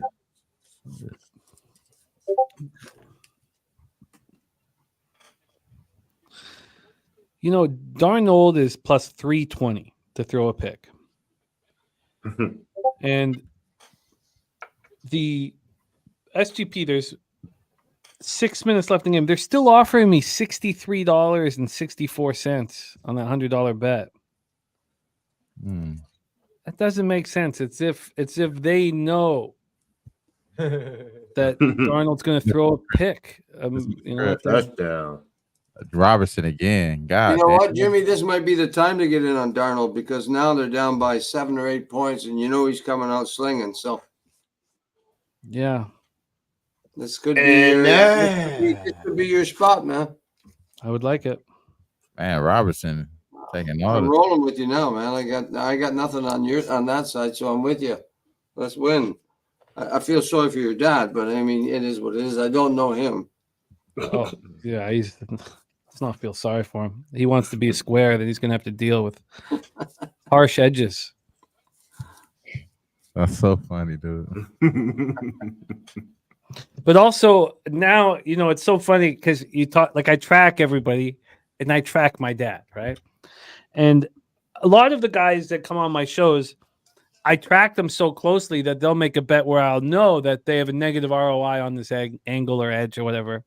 And I won't say it, because I'm not here to embarrass anybody. Like, we all have the autonomy to make whatever decisions we want to make that we deem will be successful in the long run. But my dad now cashing 6 straight $300 bets, and he's about to lose 4 straight $200 bets. So now I know if he sends in the $300 bet, I should send it in. If he sends in the $200 bet, I put it in my pocket. Hey, Jimmy, maybe you should cut him off at 200. Just tell him, look, I can only get No, because I'm losing the information. I need the information. No, facts, Jimmy. That is the fucking number. The $300. Because he's so confident on those bets. It doesn't matter if it's public. His ROI is extremely high. Yeah. And on the $200 bets, he's just being a square because the number doesn't make sense, but he doesn't have the confidence behind it. That's funny. Wow. It's just, but that's cool how you track it too. So like psychological. All this shit is so psychological. Like it's just like sales and shit. Like everything is like all in your head and shit. So that's like what you really saying. That's why, and I get made fun of for it, but that's why I pitch to everybody the Undoing Project. It'll change the way you think about everything in life. It'll change the way you gamble, change the way you do everything.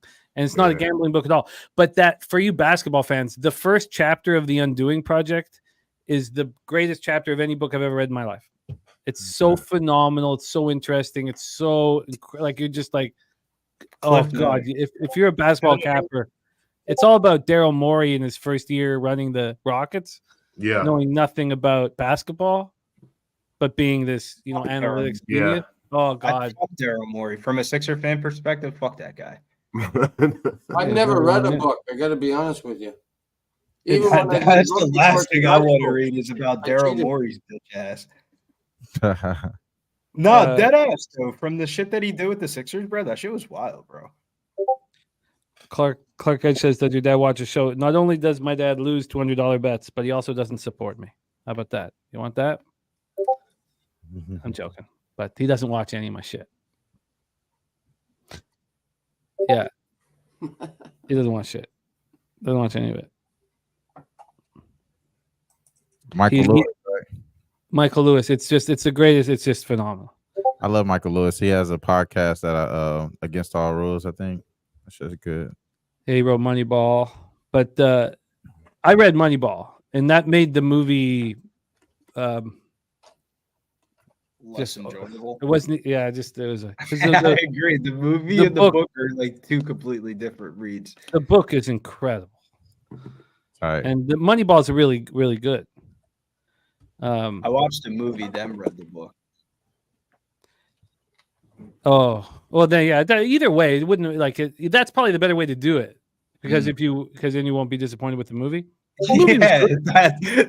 So like once I rewatched it, I was like, maybe this, they Hollywood the shit out of it.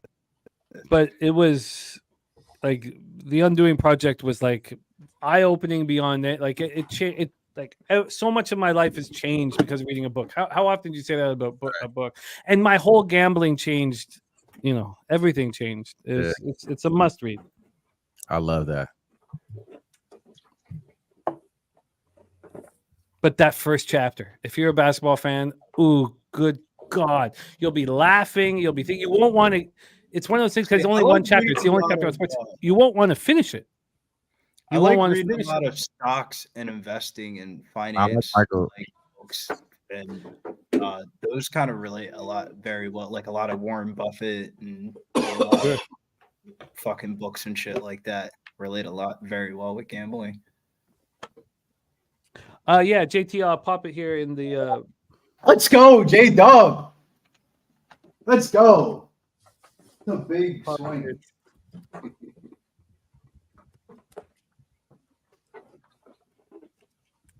We checked that. Okay, Wiggins, J Dub. We got to get one out of here. You know, like Morgan Spooner read The Undoing Project, and he quotes it all the time. It's like on his Twitter handle, it's a quote from The Undoing Project. It's like his Right. description. Like that's it's just it's. Let me write that down. No, that's hard, bro. Because I'm really, if I'm not mistaken, yeah, Against the Rules by Michael Lewis. It's one of my favorite podcasts is by Michael Lewis as well. He's And he's really dialed in on refereeing, and he dials in like on like different referees in like real like live situations, like as far as like compliances or like the SEC guys and shit like that. So it breaks it down like in the sports aspect in the first chapter, just like you explaining it, and then he talks about the NBA referees and shit like that, which is The NBA really, referee shit's wild. you know, it caught me just like you saying. Like I totally understand exactly what you're saying, because in that podcast, that shit is exactly how you're explaining that first chapter. It was almost like it brought you into that element, like, oh, you could all relate because you're a sports fan, but then it started going into all these other situations where, you know, refereeing is not only crucial, but it's, you know, it's you know, saying it's like it's a dying art almost too. You know what I mean? Just in everything. It's crazy. Well, you know what you bring up is another book. I mean, some of these books have just been, they've meant so much to me and in the way I see things, the way I see sports. We have the other one that you're talking about. The foreword was written. Here, let me pull it up here.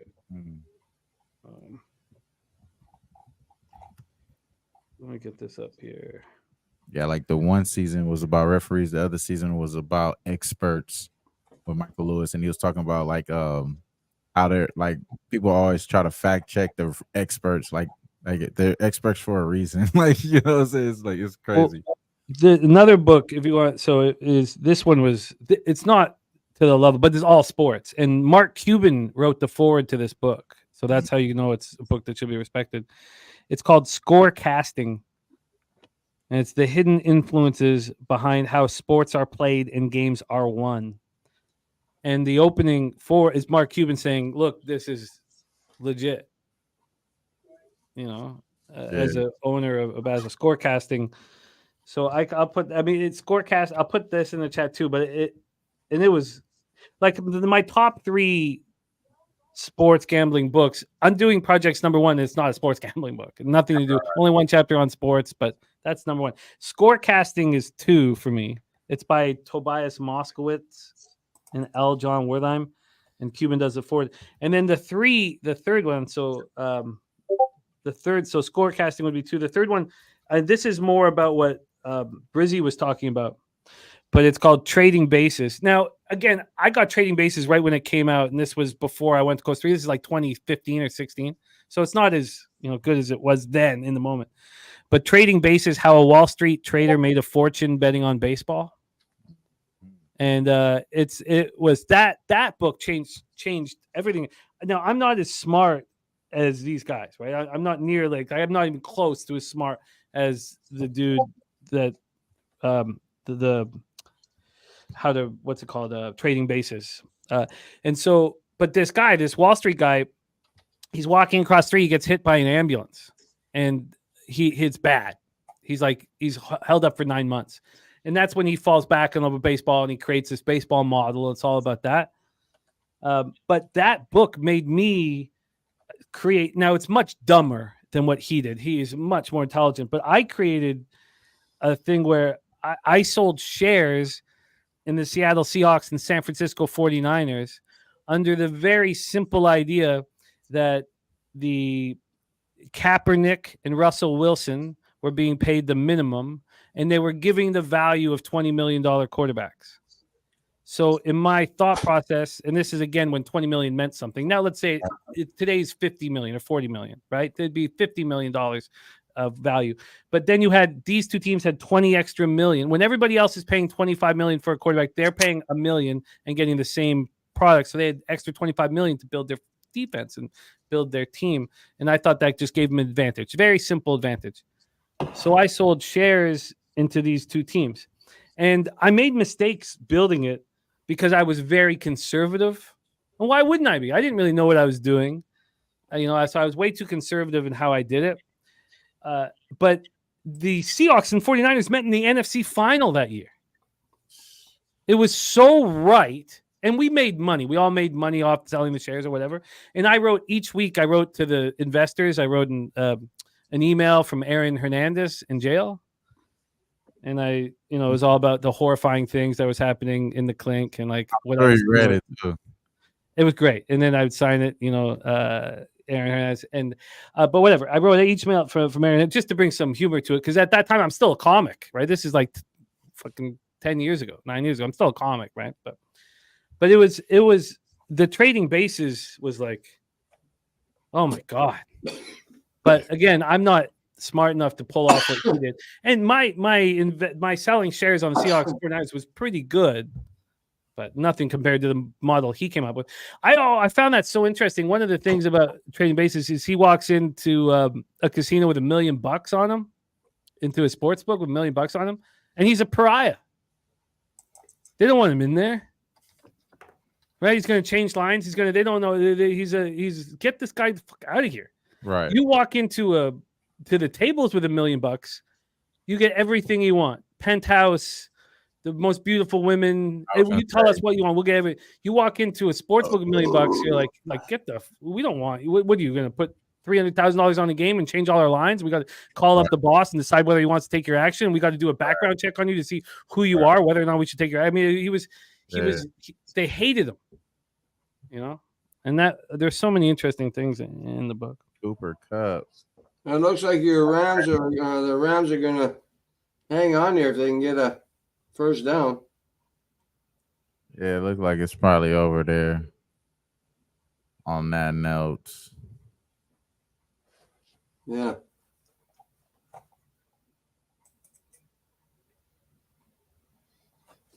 Oh.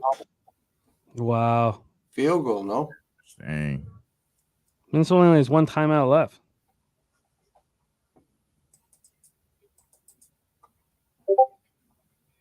Spenny says, why do you think Brady always played for less so the Pats could fill out the team to win? Yeah, no, I feel you.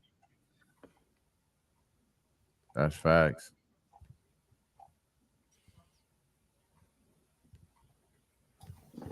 Look like you're getting a good game out of Randall though today. Not on the rebounding side though. He just got his first rebound. But he got 17. Wow. Kings already up 1-0. I need them to cash this puck line or this night's going to be rough. Maybe not that rough, but losing the live bet in the SGP. I mean, they're just $100 pops. It's not that bad. Make it all back tomorrow, but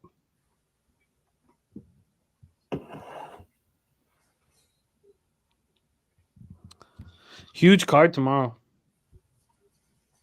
Most definitely.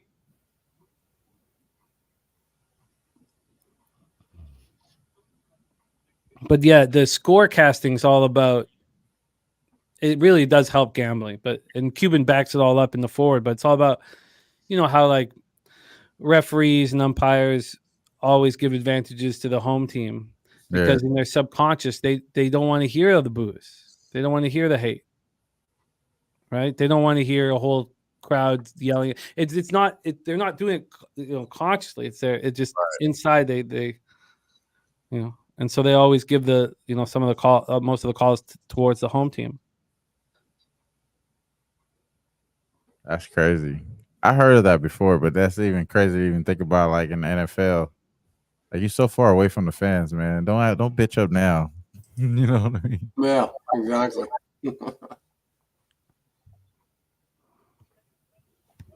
Does he stay in bounds? Yes. Puka stays in bounds. It's third down. Yeah, Rams are. Look like they may be able to take it down to the 2-minute warning here. Yeah, they may be able to get the ball back. Well, 2nd and 10. But they're not gonna have that much time. It's third down. And I think 12. Yeah, 3rd and 12. Nice job, strategic. Yeah.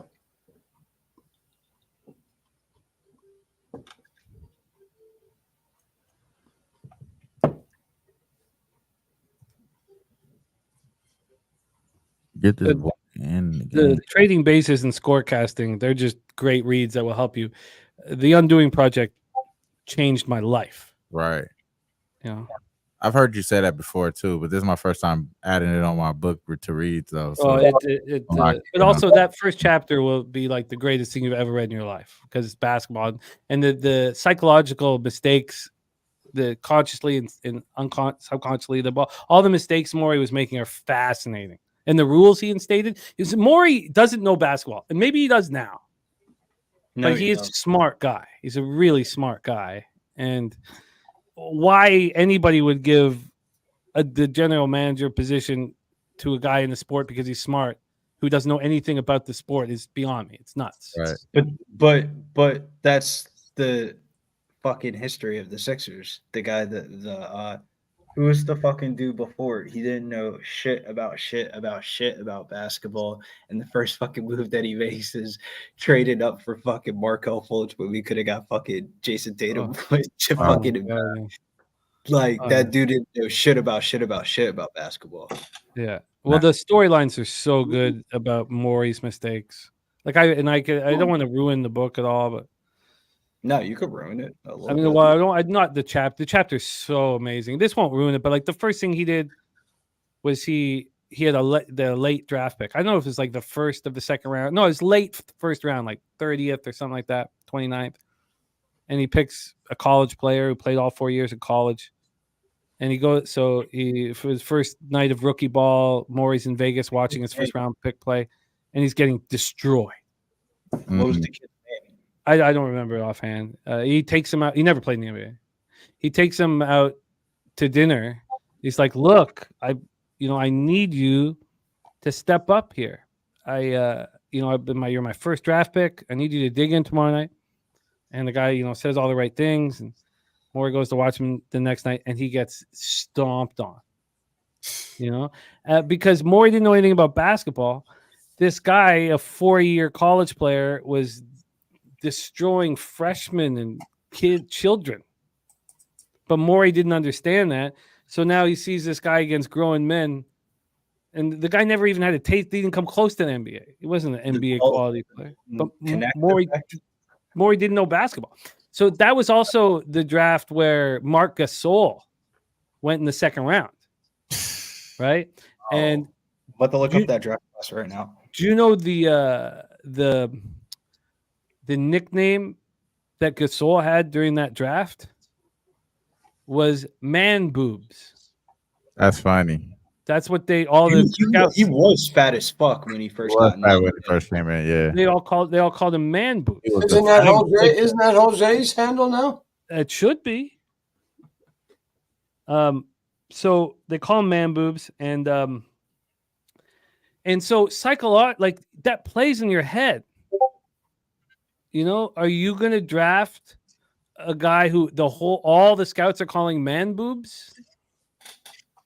And you don't realize it, but it's a negative connotation that you have in your head. You're not smart enough or whatever to realize that these people have put a negative connotation into your head. Yeah.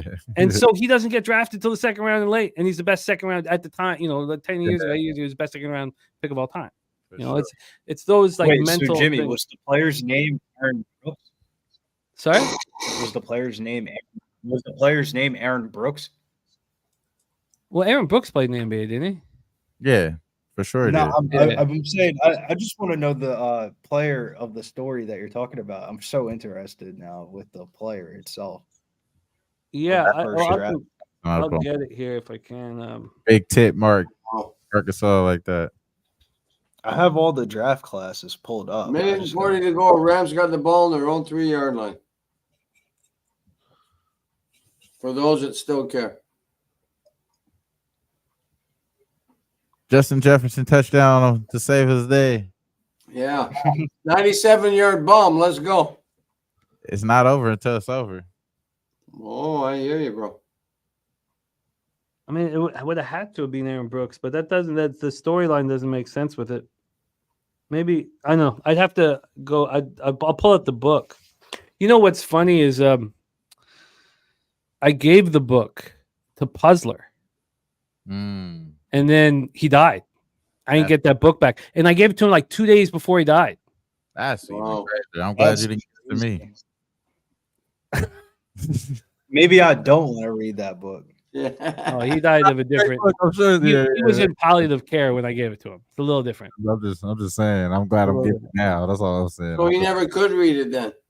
No, I'm sure he started it. He was, it was. Yeah, he must cancer. have read that first chapter and it fucked his brain No. up. Matter of fact, he got the book too late. He should have He got read it it. too late, yeah.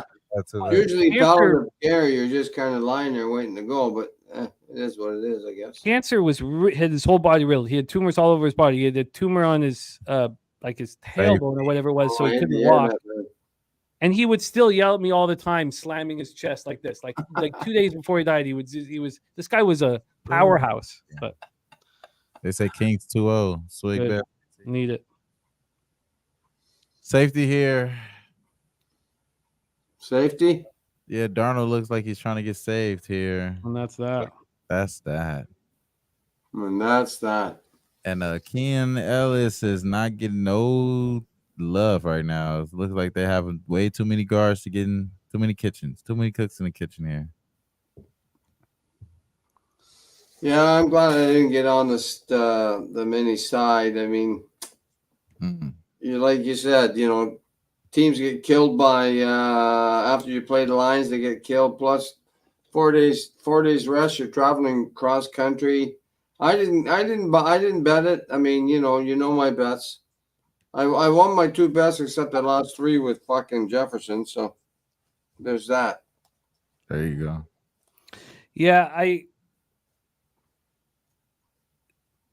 Yeah, there was that looked like a face mask.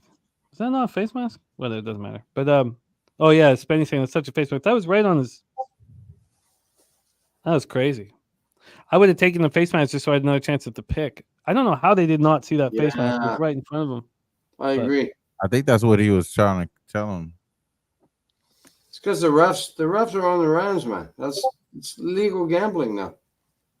You got to be on the right side of the ref. Oh hell yeah! He grabbed him he swung him by the damn face mask. Crazy shit. That's crazy. Yeah, that was nasty right there. Yeah, Hugh, I hear you. Wow. Let's see it in slow-mo.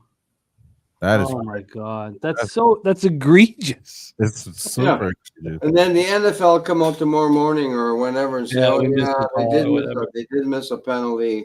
Yeah, that's crazy. Like that's supposed to make it any better, right? Yeah, I know. It's like, we just missed like the last 5 calls of the game. The NBA does it the most. It's like the last. Sorry about that. It's egregious. Crazy as freak. Yeah, I'm happy that, but that's another SGP. So that's 4. I'm 0-4 now to start the year. I know you just need to catch 1, but couldn't get that pick from Darnold. Would have if I could have gone a little farther. Nice job, Marcus Ellington, cashing his parlay. There's so many psychological things that when I see my colleagues make certain bets now and tracking them for so long, that again it comes from the Undoing Project. But I had concern for the Vikings bet that Troy had made, and like I know Ron Crawford's on it, Troy was on it, and that got me off of the Rams, and I could explain in my head why they were on it. Ron Crawford has the spreadsheet play of the day. So if you break down the numbers between these two teams, you would find probably at the spread, at the point of the bet, the biggest advantage in the entire card on the Minnesota Vikings against the Rams. If you study this. So I completely understand. Now, the spreadsheet plays of the day for Ron are destroying, and he's got to keep that, it works for him. And then, but that was in my head. And then when I saw Troy, I was like, Troy just crushed this situation last week. 2-0. Eagles and Ravens. Market went against them, and he won 28-3 and 41-31. But even that felt like a bigger win than it was in the end. So I was just concerned. I was like, man, there's biases for these decisions, and that's why I stayed off. But wow, Jose finished in second. He had to leave the tournament when he had the chip lead in 15th, and it's such a fast tournament. So I believe he got $110 for that. Thomas Maggio got the Rams and the spread at plus 100 is huge. You guys, a bunch of cappers crushed it tonight. Let's go over all of those who did crush it tonight quickly here as we have Neil outs to finish us off. Nuke cashed with the first quarter minus a half, and then a bunch of cappers cashed with them. So that was excellent work by the Nuke worker. And then we had the props on Cooper here, and he didn't get there, but he got the touchdown. So some people got the right props on him. Yep.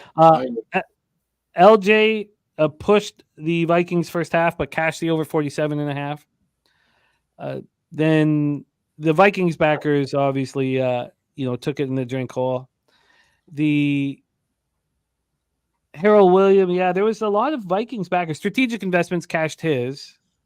Birdie, of course, cashed with the Rams. You know, it's funny. I had the Rams as a contest pick, and I pulled it right before I came on here. And you know what sucks so much is that when I was pulling the contest pick, I forgot that in my pool to make my pick. I was like, I know I got to come in here and do the two pools, but I was so caught up in thinking about Troy and Ron on the fucking Vikings that I totally forgot about everything else I had to do. So let's see what else. Talk Sports with JT. He had the Aaron Jones over receiving. Did we get that? Yes. Nice job. Aaron Jones, he had over 24.5. He cashed that. Thomas Maggio has Rams and Kings. I hope that's LA Kings. Might be Sacramento, though. Justin McKelvey cashed with the Rams plus 3. Then we have, who else? Thomas Maggio cashing. Beautiful.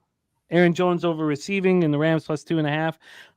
Spenny cashing with the Oliver touchdown plus 1,200 was monstrous. Also cashed with Cup touchdown at plus 145. What did Addison end up with? Yeah, Addison didn't get there. It was just Jefferson. Jefferson caught 8 passes for 115 yards. No one else did shit. So Big O, our guy Big O said, no work tomorrow. I can enjoy this one. Rams triple up spot. Love it, Big O. Make America great again. Rams smash. That was beautiful. Excellent job. A lot of cashers here in the chat. The Kyron Williams from Daryl Lyles. I love that. Hugh Janus, Rams big plus 3 in the money line. I love it. So there's a lot of cashers. Excellent work. Jesse Nunez on the over 47.5. Action Jackson on the over 47.5. Craig Wood, Brown Eye play today on the Rams plus 3. It was excellent work. Chosen one on the Rams plus 3. Excellent work from Cecil C. There it is, Cecil C. Sorry, I don't have what happened to my chat? There it is. Cecil C. Thank you so much. Says, thanks, Brady. Good call on the Rams. Hit that like, people, subscribe. Nice job, Cecil C. on the Rams. I saw that you got that here. Excellent job from all of you guys. Thank you guys so much for rocking with us. We have a huge card we got to cap right now. Marcus Ellington looking at the live betting here for NBA. But the SGPs, I know you just got to cash one, but got to get off the schneid to catch one. Thank you guys so much for rocking with us. I will give everybody in the chat around the horn here in a second. But yeah, Donkey Kong saying every team that has played the Lions have lost their next game and lost big, lost huge, double digits, huge. Let's go around the horn. Wham Bam. We have a big NBA show tomorrow. Tell us about it. Tell us where we can find it. Yeah, man, we'll be on NBA OG show on Ski's channel. Myself, Dutch, Boy Fresh, Babano, Ski, Prophet. Then also I'll be doing NBA script on Sunday on Who Bangin' Sports Talk. Other than that, you'll see me on the sesh and be back here whenever my guy needs me. But other than that, man, y'all know where to find me. Try Wham on Twitter. Trot Wham on Twitter. Man. Please support our guy. I'm gonna put his. I don't know how I love drop, but I'm gonna get his Twitter handle, pop it in the chat. The Nuke Worker, my man, excellent work tonight on the Vikes first quarter. I love seeing so many of our friends tailing it and cashing with it. Me too, man. It was great to see, and great job. Tell us, where can the Cappers find you? And I'll get you back on Pub here very soon. Well, I'm on Twitter at Nukeworker4, I guess it was, and or is, and I'm in the chat every day on Pub Sports Radio. And this is actually, Jimmy, this is a thing for me because I've never started a show from beginning to end. I usually bail, and here I am for the whole goddamn show, man. So here, listen, I've got half a can left. So cheers to everybody in the chat and on screen. Love you guys. Thanks for having me. And I guess, that's all I got to say, bro. We love you. The Nuke Worker. Good stuff. Nuke Worker in the house here. I'm going to pop Nuke's Twitter handle here in the chat. Please support our guy, the Nuke Worker. Please support these guys' handles. Brizzy, my man, we're going to get you to put a bow on the show as we do here, get you to have our final words. Thank you guys so much. There's a bunch of Cappers that rocked with us that aren't rocking with us anymore. Dabby Cap, thank you. Sweaty Butcher, LJ from H-Town, Troy Torrance, Dutch Boy Fresh, and Sharpie. Thank you guys so much for rocking with us. And we have nothing without you guys in the chat. Action Jackson, Donut Silks, Joe Rich, Thomas Maggio, Tacky JP, Marcus Ellington. What a great group. Harold Williams, Donkey Kong, Lexicon, Nordy. Thank you. Spenny Penny Bombs, you're a monster. Hugh, Janus, Monster, Victory, man. Love seeing you get that cash. Clark Edge, Man Bear Pig, G Martinez, Velo Cuts, Nicholas Yaff. Thank you guys. Strategic Investments, you're a monster. You guys all just, we're very thankful. Drewski, Textiles, Dougie Wise. Thank you guys from the bottom of my heart. Jim W. Putt in the house. Thank you guys so much. Brizzy, my man, take us home. We've got a huge card for us to cap tomorrow, so take us home, Brizzy, my man. Huge card. Make sure you guys tune in to all the shows. Weekend's just about to get underway. Make sure you guys hit that like, subscribe button. And thank you, Jim, again, for the gifts as well. Hopefully we get this action going in. And shouts to everybody in the chat that joined with us as well. This is the best time of year. Wouldn't want to be anywhere else. Let's get that cash. JTL, thank you, my man. Let's get it.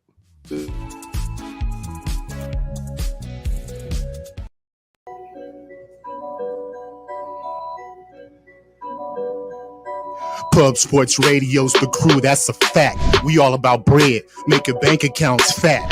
Who the hell is that? LJ from the H, I stack green like Boston. Shout out to Nasty Nate from down south, where we ride on slab. 420 highway smoking with that boy Dabby Cab. Swing by Dallas with them Cowboy fans so we can smoke out J Money, cause you know that's our mans. Us against the bookies, put money in our pockets. Fly out to Vegas, meet up with Ski Profit. Hit the sports books, we got money to stack. Can't forget them college picks with that boy Conor Mack.